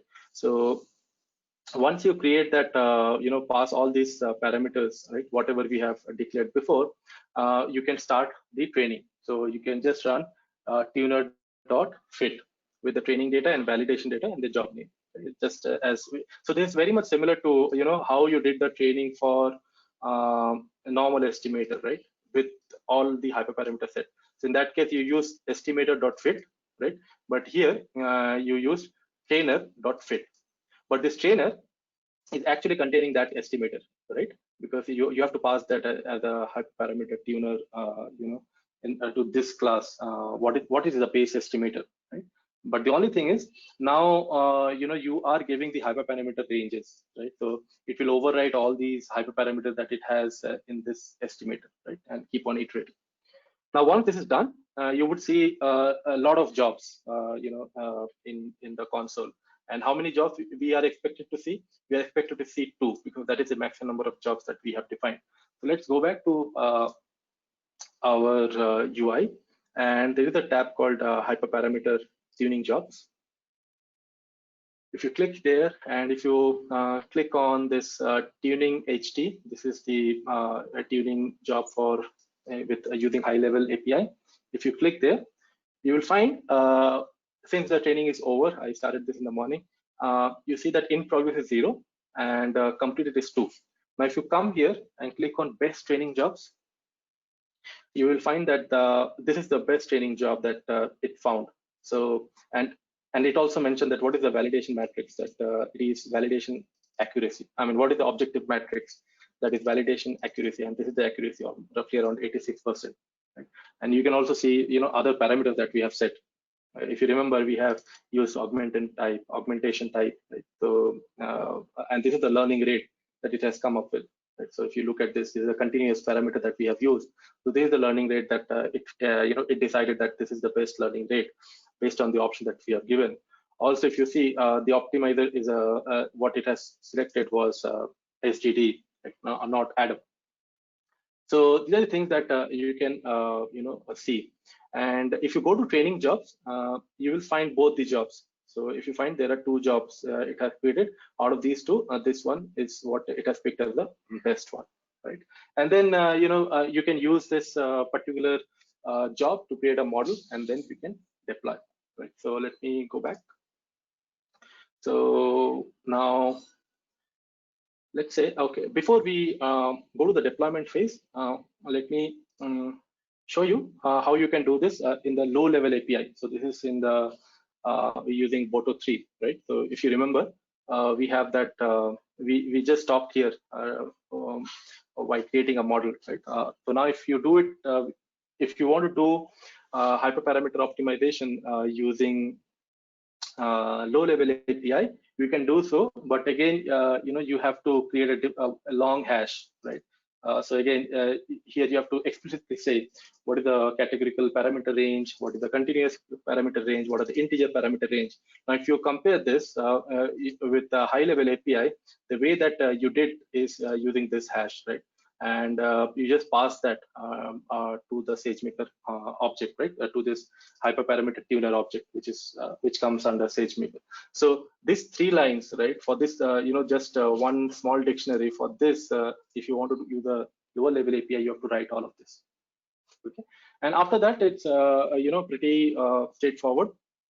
You have to create this training parameter again, and you have to create a job name. And you just create a SageMaker client, and then this is the object, method name, create hyperparameter tuning job. Okay. And once you create that, again, it will create the number of jobs, and it will play around all the hyperparameters, and you will get the best model, right? So the process is same, but just like you're going to use and different methods, and in low level API, if you want to use using Boto 3, then you have to spend more time. Okay, so now let's do the deployment. Okay, so for deployment, what we can do is, now that we know that the tuner, because we are going to use the model which we got from the tuner, not the model that we have created initially, right? So we can always use that initial one, but I want to show you that how you can how you can use hyperparameter optimizer and then deploy that model. So the way that you do it is very straightforward. Okay, so you say that where you want to host, what type of container you want for hosting. So we are saying that it's an image classification based model which we are going to host. You say that what is the instance type and the number of instance you want for hosting. So we are saying that we want a small instance like M4. If you remember, the training instance was P2, right? But hosting instance is P4. And then we just create a model name. Okay, we just define that model name. That's all. And then we are just creating a small, small wrapper actually. So what we have to tell SageMaker is what is the actual, what is the model? Because your tuner has given you 2-3 models, right? What is the right model? Which model you want? So we have to specify the model artifact path, right? You have to specify this path, and how from where we could get this path. We can go to the hyperparameter tuning jobs and go to the tuning job that we started, and inside that we will get the best training. So this is the best training that we got, right? So now if you click here and if you scroll down,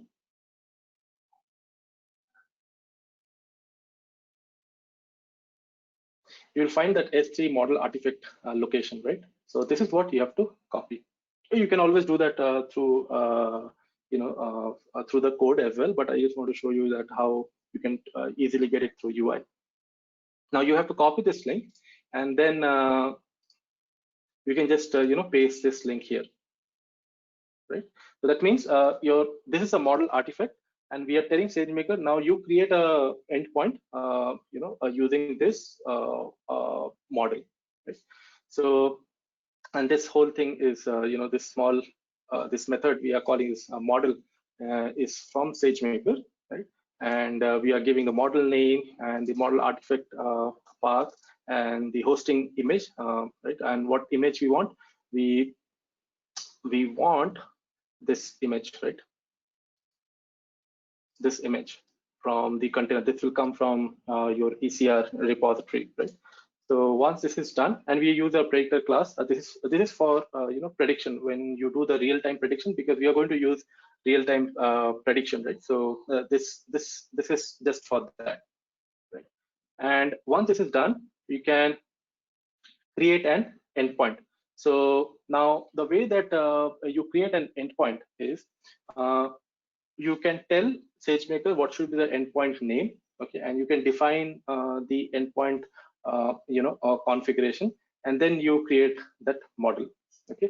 And these all three things, when you are using high-level API, all three things you can do this by a simple call called model.deploy, because model is that object that you have defined here. There is a method called deploy, right? And this is because we have used a specific model for deployment. If you have used not this one but before, like when we have used estimator and use that fit method, in that case you would have used this estimator dot deploy. Okay, you could have done that here directly, because this contains all the information of the endpoint, the model and everything. But since we are not using this, we are using hyperparameter tuning optimization, and after that we are picking one of the model from there, and that's why we are creating a new model object with the right model.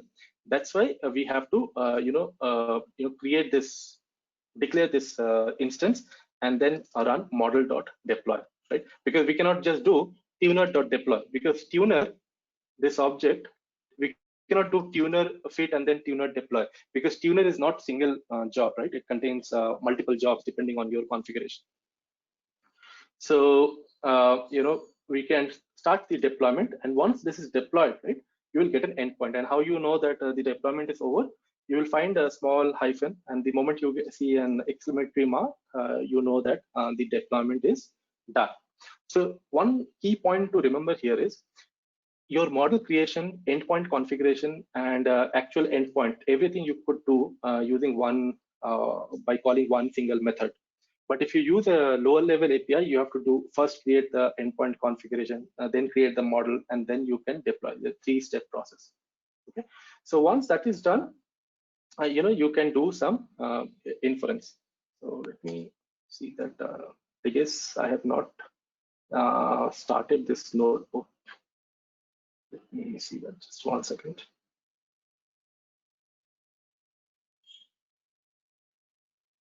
Okay, so let me do this. Okay, so by the time, I guess it got stuck, because I was just reading through the notebook. So let me show you the prediction, because now we have deployed that model.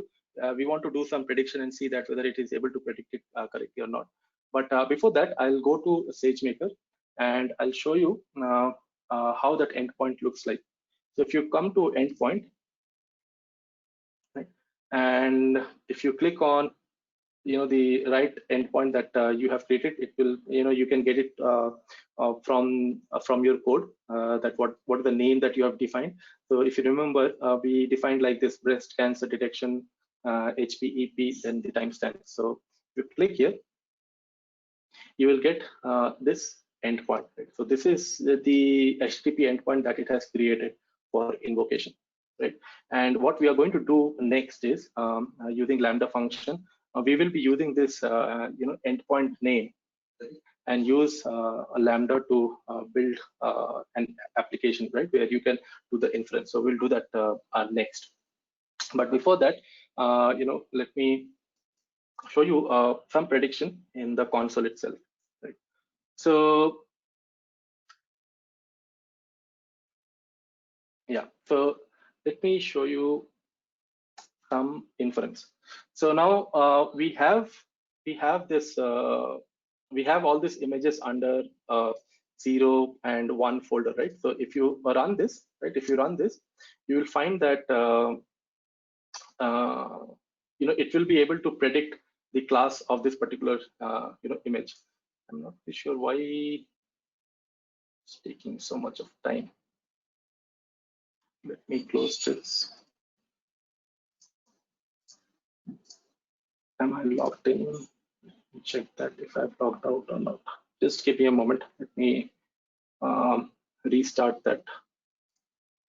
Open that notebook again.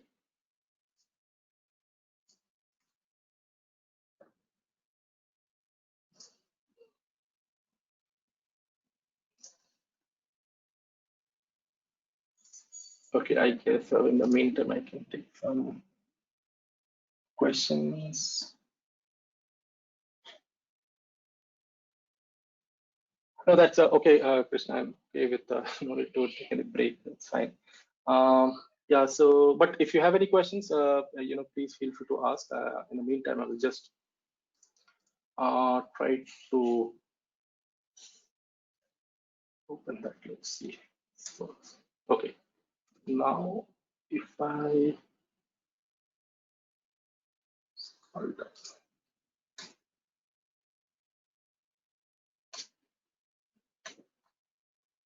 Okay, now it's okay. It got stuck actually. So now what we are doing is, we are taking that path of the image, one of the image we will be taking. There's a small wrapper function which we have created. Okay, and for that you need to install, import notebook and JSON module, and NumPy and JSON module. And then what we are doing is we are going to pass some random image, okay, and we will convert that into a NumPy array, and then we are going to use that for our prediction, right? So what we are doing is we are reading that file in binary mode, and then we are passing that to the predictor object. So because predictor is nothing but the object that we have, right, which actually deployed that endpoint. So later on, we will be using that model endpoint. If you remember, just we have seen in the Lambda function. But now that we are testing it in our notebook, we can use this predictor object itself to do some prediction. And now this is a binary classification. If you remember, right, it's either breast cancer is there or it's not there. So it will the neural network or the CNN will give me a probabilistic prediction, right? So what is the probability or the intensity, rather? It's not the probability. What is the intensity that it belongs to class 0 or class 1? So I used argmax, right? So this is what we generally use.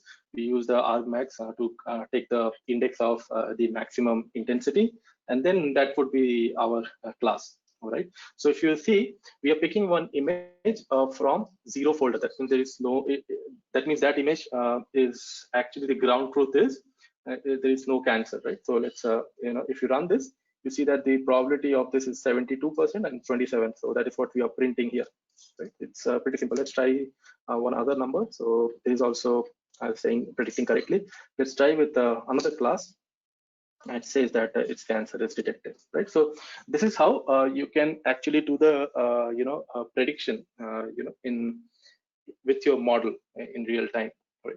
And at the end you should delete your endpoint, because if you don't delete, you'll be charged if you are not using it, right? So you have to make sure that you delete your endpoint. Okay, so next thing is I want to show you how you can deploy this using API gateway and Lambda. Okay, so let me first tell you what API gateway and Lambda is. So basically, if you are not new to serverless, you would know. But what happens is, most of the time, if you want to deploy an application, you have to write your code, and then you have to, before you write your code, you need an instance like with all the binaries and all the modules and functionalities, right? And then you start writing your code. And even if you deploy that code into that in the cloud or in on-premise, whatever, if your application is not being used by end user, you still pay for it, right? Because your infrastructure is up and running, your server, your laptop, or your cloud instance is still running. So even if no one is accessing your website, let's assume that that application is a web application, no one is accessing your website, but still you are going to get billed, right? But what serverless can help you with is, you can just create a Lambda application, or a serverless based application, and at the back end, AWS will create an instance for you only when it sees some invocation. So only when I go to your website and hit enter, at that point itself, at AWS, so a small container will spin up for you, and then it will load all the binaries and modules and all the necessary functionalities that is needed for your code to execute. It will do all of that, and then once that request is over, it will destroy that infrastructure. So it will not destroy. Basically, it will keep it there for some time, because it will expect that, okay, if someone has access this website or application, there is a probability, high probability, that there will be someone else as well who will be invoking in very soon. So it will keep that infrastructure up and running for some time, and that's why we say that the first invocation is little slow, because it's a cold start. So it would be like, it will have to create that whole container from scratch, right? So it will be little, you'll find a microsecond or millisecond latency in the first invocation, but after that you will not find any latency. And to mitigate that as well, we have some option called concurrency, which we have recently added, wherein the moment you write the code and saved it as a Lambda function, it will make some container ready for new invocation. So the first invocation do not have to pay the heat of the latency. So that is something that you may like to consider if you're working with Lambda. So what we need to do is, we have to come to Lambda. Okay, so I already have a function created, but I'll show you how we can create it if you are creating it for the first time.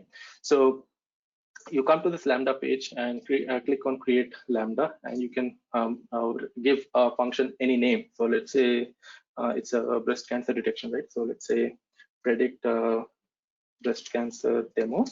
Okay, and you can define the runtime. So we support a lot of different languages, and also if these languages are not something that you work on, you can also have a custom bootstrap. So that means you can also have a containers specified here.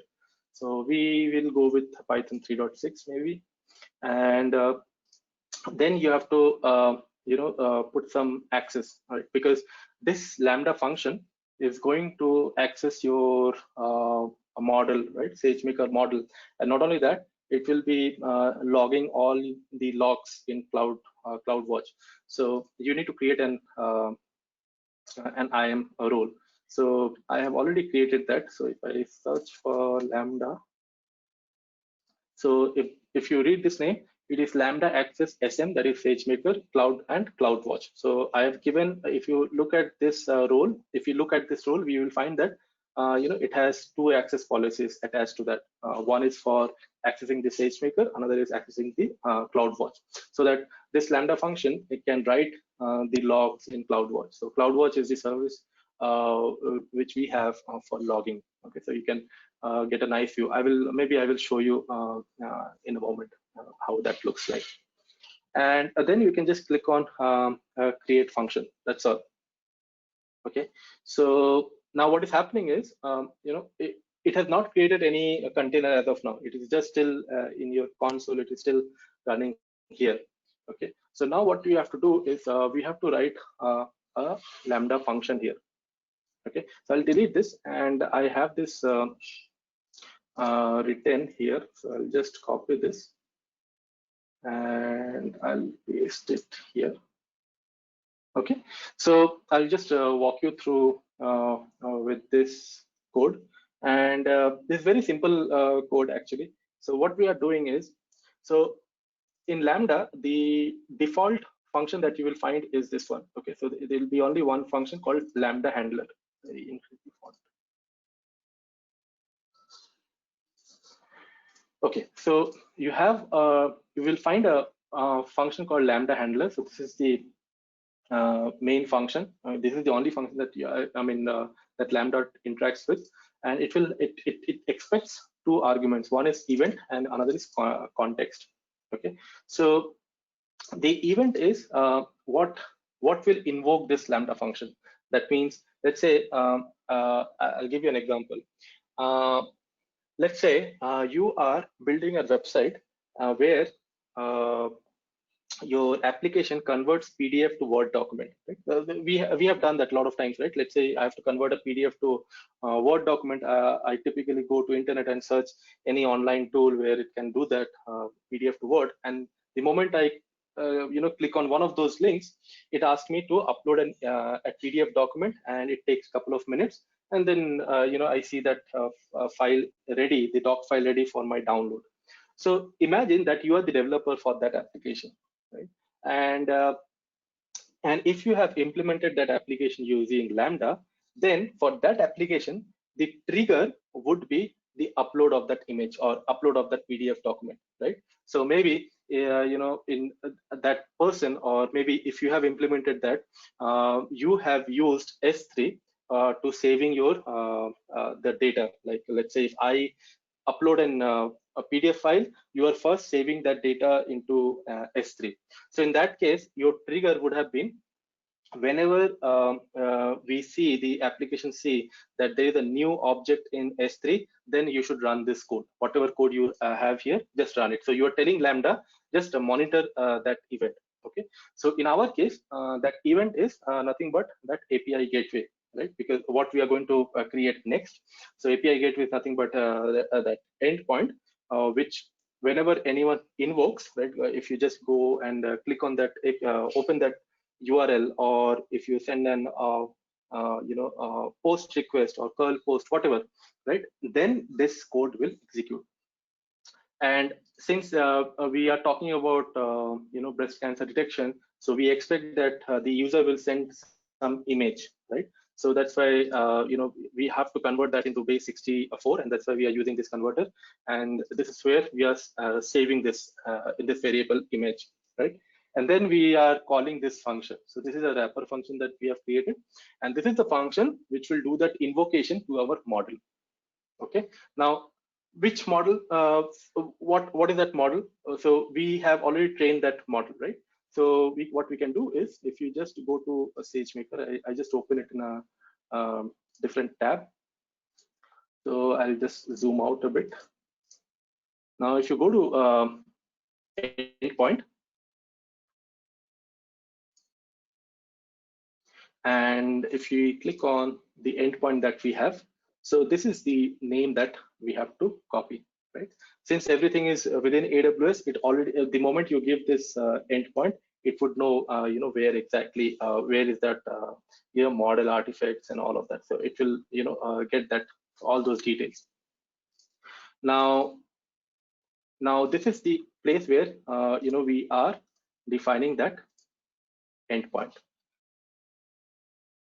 Okay, and before that, I just missed one important thing, is within that function, we are calling SageMaker runtime clients, and this SageMaker runtime client is nothing but the runtime client for SageMaker. Right? So this is something which we have within Boto3. So this Boto3.client, then I have not mentioned this service name, but it is like, you can read this as Boto3.client service name as runtime.sagemaker. Okay, because this is, we are going to use in a, a runtime fashion. Every time a user invokes, we have to run that, we have to monitor that, right? So here we are mentioning which model to invoke for, and what is the type of the invocation. It's application hyphen slash X image. It is not a text or CSV, right? So we have to mention that, and the body type is image, right? So this is, that's all it is. So whatever is the image that the user is passing, you just pass that, and this will so this will give you the result like 0 or 1, right? That is what the model is doing, and then we can use that class 0 and 1, and you can return cancer not detected or cancer detected, whatever it is, right? So you can just define this, and after that you can just save this Lambda function. Okay, so once this is done, we can go and create an API gateway. So now let's go to API gateway, and API gateway is basically if you are into, because I'm not from the front end side, so I'm not very well versed with API development or RESTful API development, but this is for people who just want to build some APIs and allocate some resource. So that's a automated way of doing it. Right? So you can create your own resources like get, post, and you can connect it to your code, right? So wherever you have. So I'll show you one example for this. So let's say I click on create API, and then you can click on build a RESTful API. And here, you can give your API some name. So let's say my API or something like something meaningful, maybe breast cancer prediction or something. You can give some, description as well, and you can just click on create API. So once this API is created, what you can do is you can create a method. Okay, so and it would be a post method, right? So yeah, I'm going to create a post method. Now this post method will be how we are going to integrate this, because I'm not writing the code to create that to implement this RESTful API.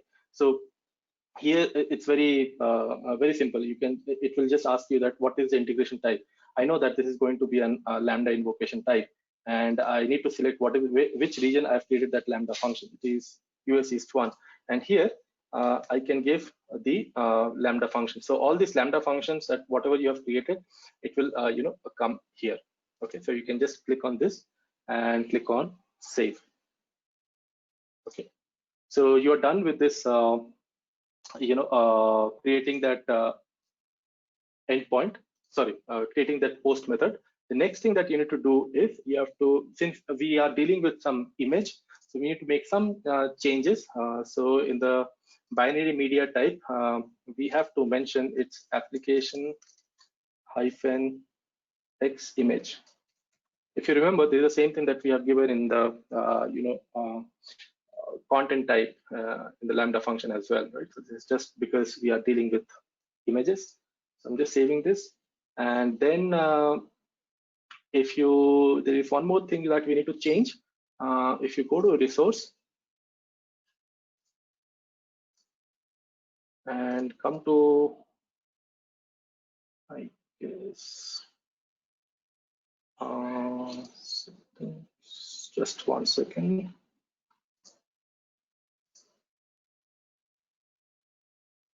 Yeah, you have to come to this integration request, and then if you scroll down, you'll find a mapping template. So here you have to mention that, again, this is just for that we have image, that's why we have to add that, and we have to mention application image. Okay, and then once you save this, you have to just keep this in the general body, because this is what it will expect. The input body is nothing but is the image, right? So we just save this, and once this is saved, I guess I clicked on save. Okay, once this is saved, you can next deploy this API, right? So you can just do deploy. You can say a new stage. So you can always have let's say you have developed a model which you're going to deploy now, and let's say after 5 days you have retrained your model, and you want to deploy a new version of it, but you don't want all your customers to use that particular model for inference. You may want 30% of the people should go there, traffic should go there, and 70% of the traffic should still come to the old model. You can always do that by different stages here, whatever you define here, right? So, and every stage will have a different endpoint, right? So you can do so. So let's say it's broad. Broad. So let's say give some demo or something, and deploy. And once this is deployed, right, you can go to this post method, and this would be your invocation method name. Okay, so now you can use this link for your invocation, right? So similarly, if you come to API, right, I've created one more. So yes, this one.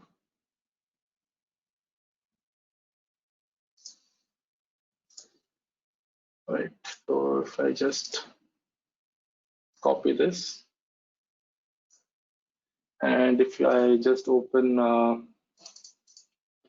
Postman, okay, and so this is just a post call, and in the header we have to select the content type as application /x image, and then in the body we have to upload some image, right? So you have to click on binary and select some image. So let's say I picked with something. So I just downloaded that same folder in my laptop. So let's say we pick something from class 1. Okay, so let's see what it predicts. Just send this. It says a cancer detected, right? So let's try, which is correct, right? Because it's class 1. So let's try on one more in class 1. So what is happening is, at this point, the moment I click on send, at that time itself, it is getting triggered. So the Lambda function gets triggered. Right? So it is not creating a different server to host that. Right? So that's how easy it is. And let's say I click something, I click one more just for the sake of completion from class 0, any random image. I just want to see that some wrong prediction, because it is not a very high accurate model, 86%, but still it is able to predict it nicely. All right, so that's about it. So this is how you can deploy, train your model, then auto tune or tune your hyperparameters, and then deploy your model and integrate your model with respect to different services that we have, like Lambda or API gateway, and then you can use that in your application. So that way you can you can complete the whole cycle. There are different ways that you can deploy. It's not only, this is just one of the way. You can even deploy your whole application in the form of a container in various other services. Like we have Elastic Beanstalk, and there are many other services. Right? So, but this is one way of doing so. So one more thing I just want to show you is if you go to one of the model, any model that you trained, right? And if you scroll down, sorry, training job, and if you scroll down, yeah. So here you will see the logs, and all these logs are actually coming from CloudWatch, right? So how much CPU utilization, memory utilization, all of these. So if you want to see the logs of that instance where this training is running, you can click on View Instance Metrics, or you can use the algorithm metrics. So let's look into that, how it looks like. So this is the chart for instance reporting. Like this is in that instance, where the training was happening, right? What was the CPU and memory utilization and all of these disk utilization. So this will give you an intuition of whether the instance that you have picked for training is the right one or not, right? So here it's looking that it's pretty much okay, but it might happen that the instance that you are using is not the right instance. This is the right place to check and change your instance type and retrain it. You can select any date, time, duration that we have. It's just like if you have used any Grafana or any of these tools, like this might you might be familiar with. But the idea is you can get all this information in CloudWatch. Another thing is let's see, view logs. Okay, so this is where you will find all the logs for SageMaker. So let's see, it loads, I can show you. Right. So in AWS, the way that CloudWatch is structured is all these different services we have. For different services, we have something called log groups. Okay, and within that log groups, we have log streams. So this is a SageMaker training job. So this is nothing but it's my log group, which you see here on top, right? This is my log group. If I click on this log group, you will find lots of other logs, not only for SageMaker, for S3, for EC2 instance, etc., etc. And once you get into the right log group, you can go to the right log stream. So this is my training log stream. And actually, this is the same thing that gets printed in our Jupyter notebook. So if you remember, when we started this training, right? Yeah. So when we started this training, it used to, print a lot of things here, right? Like when the instance is getting created and all the configuration, what is the total number epoch and all these information is actually coming from SageMaker, CloudWatch. And this is the same thing that you see in the notebook. But let's say you deleted that notebook, or you no longer need that, whatever it is, you can always come here and see. And towards the end, it will also tell you what is the accuracy and what is the time savings and cost savings, how much time it took, and all of these information. So CloudWatch is at times it's a little overwhelming. It has too many logs, too many information. But we have a nice filtering options which you can play around and look for things that you are interested in. Okay, so this is how you can use CloudWatch for. So as I mentioned, if you just go to log groups, you will find all different log groups for different services. Like this for Greengrass, right? This is one of the service that we have for deploying, on edge devices. So then Kinesis and all of that. Right? So this is just to give you an intuition of what CloudWatch is. All right. So that's all I have. If you have any questions, please let me know. And in the meantime, I'll share you the GitHub repo.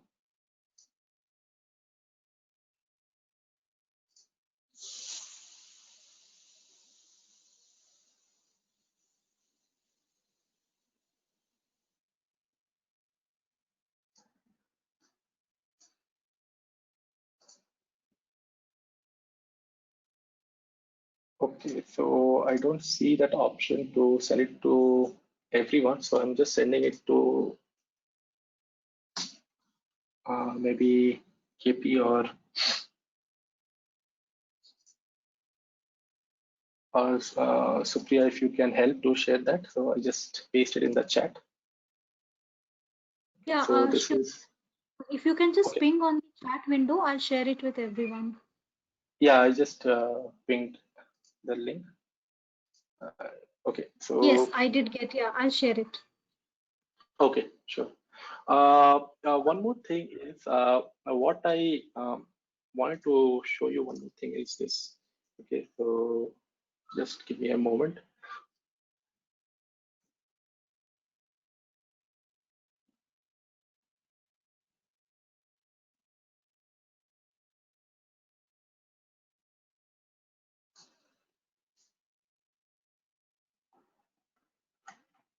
Okay, so this is the this is another link. Okay, so the second link is this. Okay, this is just for you to play around. So this is the basically the workshop link that we have. This is a one-day workshop that uh, we typically run not only on SageMaker but all the AI-based services. So I have shared this link to, with you. I think you know, KP will share that in a moment. So you can go through all of these, you know, after you know, today whenever you get time. So you have different labs for SageMaker. Okay, we have different labs for AI-based services, right? So if you want to make you see that how recognition works, or you know, let's say comprehend works, you can go through these labs. So when you click on any of these labs, let me show you this how you can play around. Let's say if you want to use this lab, distributed training lab for TensorFlow notebook, it has all the required instructions, and it will also give you the Jupyter notebook if you want to download that, or from where you can get it, right? So like if you click here, video game sales, this is an simple regression problem using XGBoost. You can click here. Okay, if you click here, you know, that notebook will get downloaded, and then it will tell you how you can upload that you know, notebook in your Jupyter SageMaker Jupyter notebook and play around with that, right? So it is a pretty you know, decent workshop that you can play around. And you don't have to complete lab 1 to go to lab 2, right? That is not needed. You can always jump to deep learning, AMI if you want to, right? So but you know, pick the things that you are interested in. And then there is a resource tab, and in this resource tab you will find all the presentations that you know, today I just discussed this SageMaker deep dive, but there are other services you might be interested in, and you know, which we cannot cover, you know, in 2 hours time. But you know, I assume that you may not need all of these as well, because you're already into machine learning space, right? So, but just for reference, in case you need, you can explore this as well. Okay, so what I will do is I will quickly show you one small demo using an AI-based service, that is Comprehend, which I feel is pretty good and decent. Even if I strongly feel that since you are into a data, you know, machine learning and data science side, you may not use AI-based services that much, but you know, it's good to know because a lot of people use recognition these days. So I can tell you one of the example. So we have a customer called Chick Flick. It's kind of you know, kind of KFC. What we have. So they are what they have done is they are using recognition to in their, you know, in their kitchen, using all very high-end cameras and all of that. And what they are doing is they put that in their in their processing pipeline of burgers and fries and all of this, and they continuously stream the images of burgers and French fries, and then it hits the recognition endpoint, and it predicts that it's trying to predict that whether this French fries is actually fresh or not. Okay, so they have used some custom images. They have used some of the images of not good French fries, like which are like not fresh, right? And if the recognition returns that okay, this French fries is not fresh, that goes away from the production line. So there is a mechanic. There is no human involved there. Okay, so it just goes away from that pipeline, and then your customer always gets get a fresh food, right? So this is an interesting use case, in food and restaurant business, right? So let me show you comprehend. Okay, so for that I need to go to SageMaker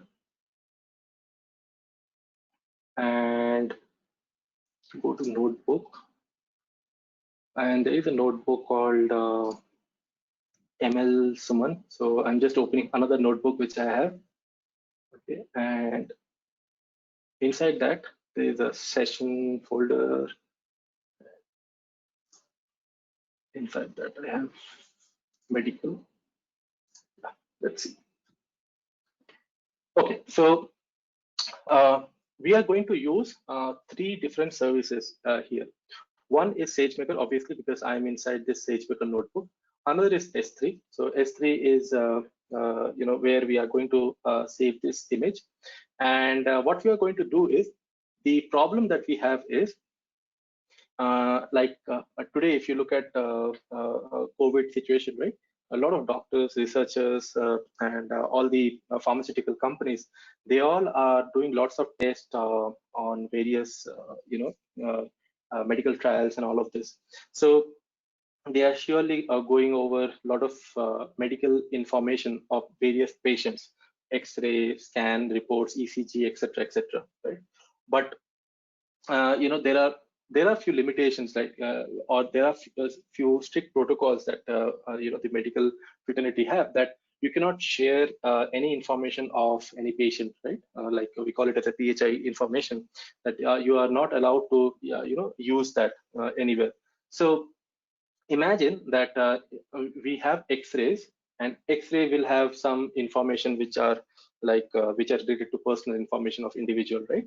Like let's say name, age, etc.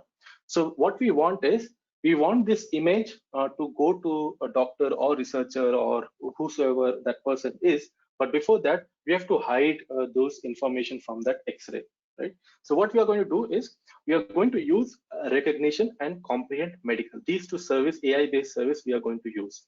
How we are going to use? So first thing that we need to identify is, we need to extract text from that image, right? And extracting text from an image, it can be done using recognition. And then what we have to do, we have to identify that text comes under the category of PHI or not, or whether that data is sensitive or not. If that is, then we have to just blur that area, or just we can just do something in that area, right? So we are going to use these two services to do this. So for this, let me first run this cell. Okay.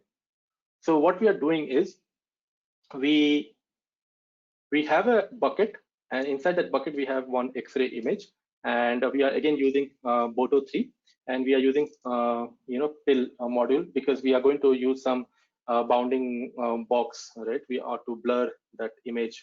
We'll just paint that area wherever we have a PHI information, right? But basically the important thing here is, we are going to use only 3 services: recognition, comprehend, and S3. So now this should be familiar to you, how you can call a client. So boto3.client, boto3.client comprehend, boto3.resource S3. So if you notice, there are 2 classes that we have. You can always use boto3.client then S3, Client is a lower level API and resource is a higher level API. So it's just like it will give you a better abstraction, but you can use any of these, not a problem. And then what we are going to do is we are going to download that image, right, from S3. So that is what we are doing. We're just downloading that image, and then we are just showing this image here. So here we are just telling that what is the bucket bucket that image is present, and we are just downloading that. Okay, so that's all. So now once you download that image, you can just see this is an X-ray image. I'll just zoom out a bit. Okay, so this is an X-ray image, and if you see that there is some name called John, age, or date of birth, etc. So we want to hide that. These are PHI based information, but that we know now when I see this, right? But how we can do this automatically. So now what we are going to do is we are going to pass this image to recognition, and we want recognition to come up with text or extract the text from that image. So we are going to use recognition called dot detect text and the byte stream or the image we are passing. We are just going to pass that image, and what recognition will do is it will fetch all the text, or it will identify the text from that image, and it will print for us. So this for loop is just to print the text that it has seen. So if you see, if you run this, let me run this. Okay, now if you see, it has detected all these lines, right? So it has detected accuracy, chest, and then this name which we have seen, right? This part, I guess. This part, right? LATF name John. So this whole line it has detected as an string, right, inside that image. So what we have done is we have just appended all these text, right? Whatever we have in a variable called text block. Right? And now the next objective is we know that what are the text we have in that image. Now we can pass that text block to comprehend to detect that whether these text contains PHI information or not. So there is a method called detect PHI within comprehend medical, right? And the reason we have two services actually. One is comprehend and one is comprehend medical. So comprehend medical is nothing but a comprehend service only, but it has some special features. It can detect medical information. It can let's say you write something like doctor, I take this X medicine 2 times a day. So when you save this data using comprehend medical, it will create a hash saying that medicine equal to medicine name, whatever it is, and then dosage is 2. So it will automatically understand that medical terms, right? And that is very important for a lot of hospitals where every transaction between a doctor and patient need to be saved in a electronic format, right? And this can be done using medical comprehend medical without any human intervention.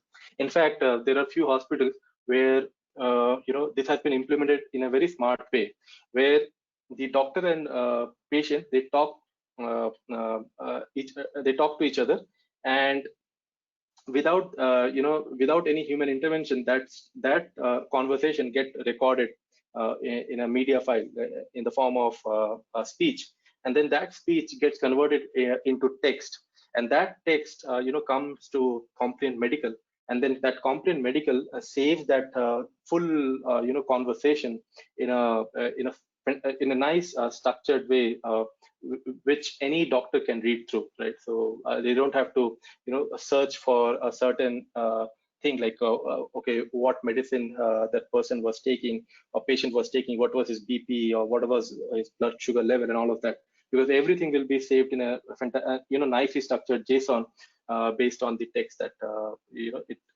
gathered from that speech or from that conversation.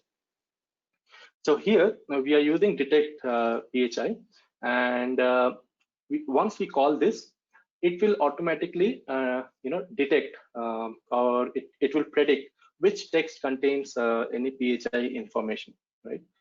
So if you see that, these all are the text which contains PHI information. It has detected that. We are just printing it.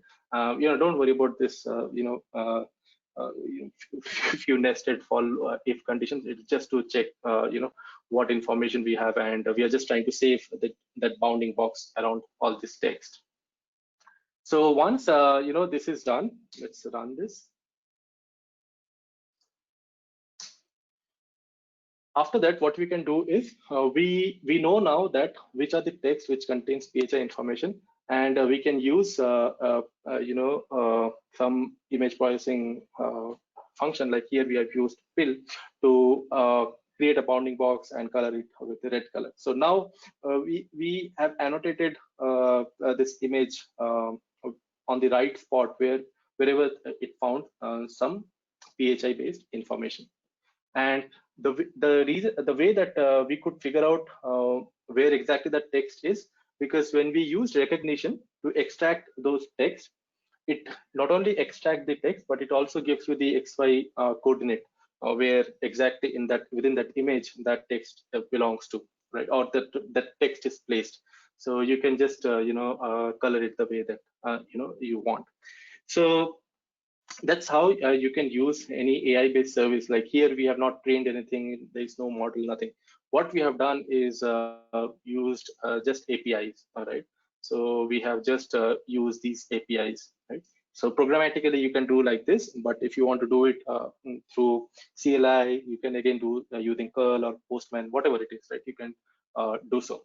So there is a nice website. Okay, I will also share this with you. Maybe Prabhu or KP or Supriya can share this. So this you can use for some demo or just play around, right? So let's say you want to use, let's say, comprehend only. Let's say let's pick comprehend. So in comprehend, we can do a sentiment analysis or detect entities and all of that. So let's see some example. So let's say I say thank you for your time, okay, and I just click on analyze this text with comprehend. So the moment I hit that enter button or this analyze text button, what has happened is this is a Node.js based application, and it has called that API, right? Detect sentiment and detect entity and detect key phrases and all of that. Now, if you see, it has already automatically figured out that this is a positive sentiment with 89% accuracy or confidence level. And there is no special entity that it could figure out, which is correct. There is no special entity here, and then it has also other things like syntax tokens and etc. Now, if you see something, let's say I say something like this: I joined Amazon today. Okay, and let's hit enter. And if you see, it is neither a positive sentiment or a negative. It's a neutral sentiment, right? So that's why you see that it's 99% neutral. And now the entity field, it could figure out that it figured out that there is a text called Amazon, which it feels it's an organization with a confidence score of almost 99%. Similarly, it fetched that the text contains today. So it is a date type, and it is today, correct? And actually, if you write the code, you can even print that date as well, right? You can use that date functionality. But here they are just putting whatever comprehend is sending, right? So this is how you can just play around comprehend. Similarly, you can play around translate. So this is another AI-based service which can translate from one language to another. So let's say I say thanks for joining, and I can say that convert it into Hindi and just click on translate. So you can play around these, and if you feel that this is a useful thing, then you can use your preferred language like Python or Go, whatever, and you can write your code to use these APIs, just like how we used comprehend. So that's all that I have. Okay, I hope that you get this link. So All right, so now the last thing I want to share is I want to give you some credit. So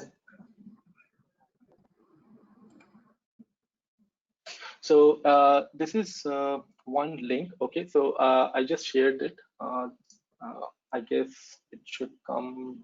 You will be able to see that. So you can just open that link.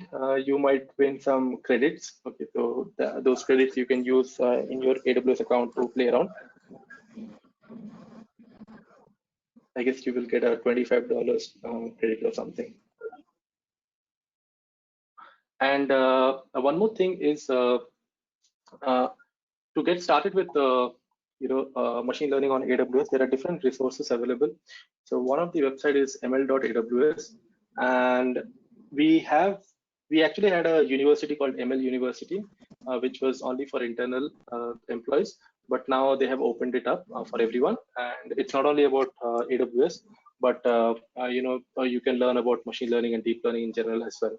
So you may like to explore that. So I would recommend that you can go to this website ml.aws.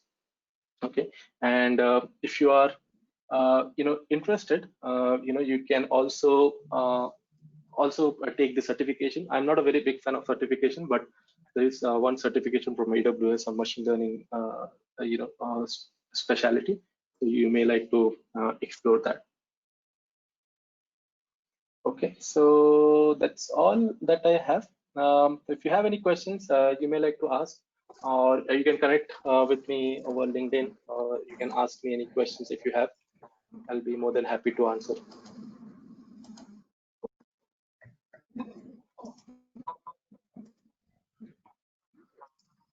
And if you see that any of the in this workshop link which I have shared, right? If you see that any link is broken or you're not able to, download anything, then please ping me. I will try to help you there. Also, if you get some credit now, if you are if you're taking that, if you have clicked on this that link on rating.go-amazon AWS, and if that link is not the credit code is not working, then also just ping me. I will try to give you the another fresh code. That happens a lot. So yeah.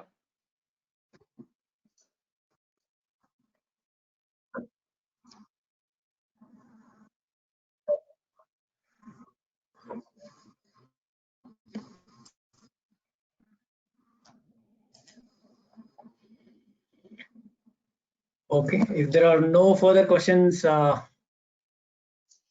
then thanks a lot, Suman, for the very excellent, webinar. And if I will.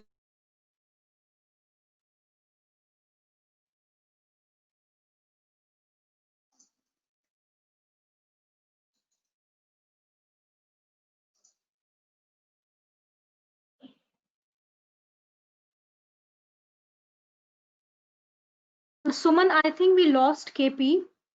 Share with the attendees all these links, both all the demo links as well as the content, as well as the free credits. For some reason, I didn't get the free credits link yet, but yeah. Okay, sure, no problem. Thank you so much for your time. Yeah.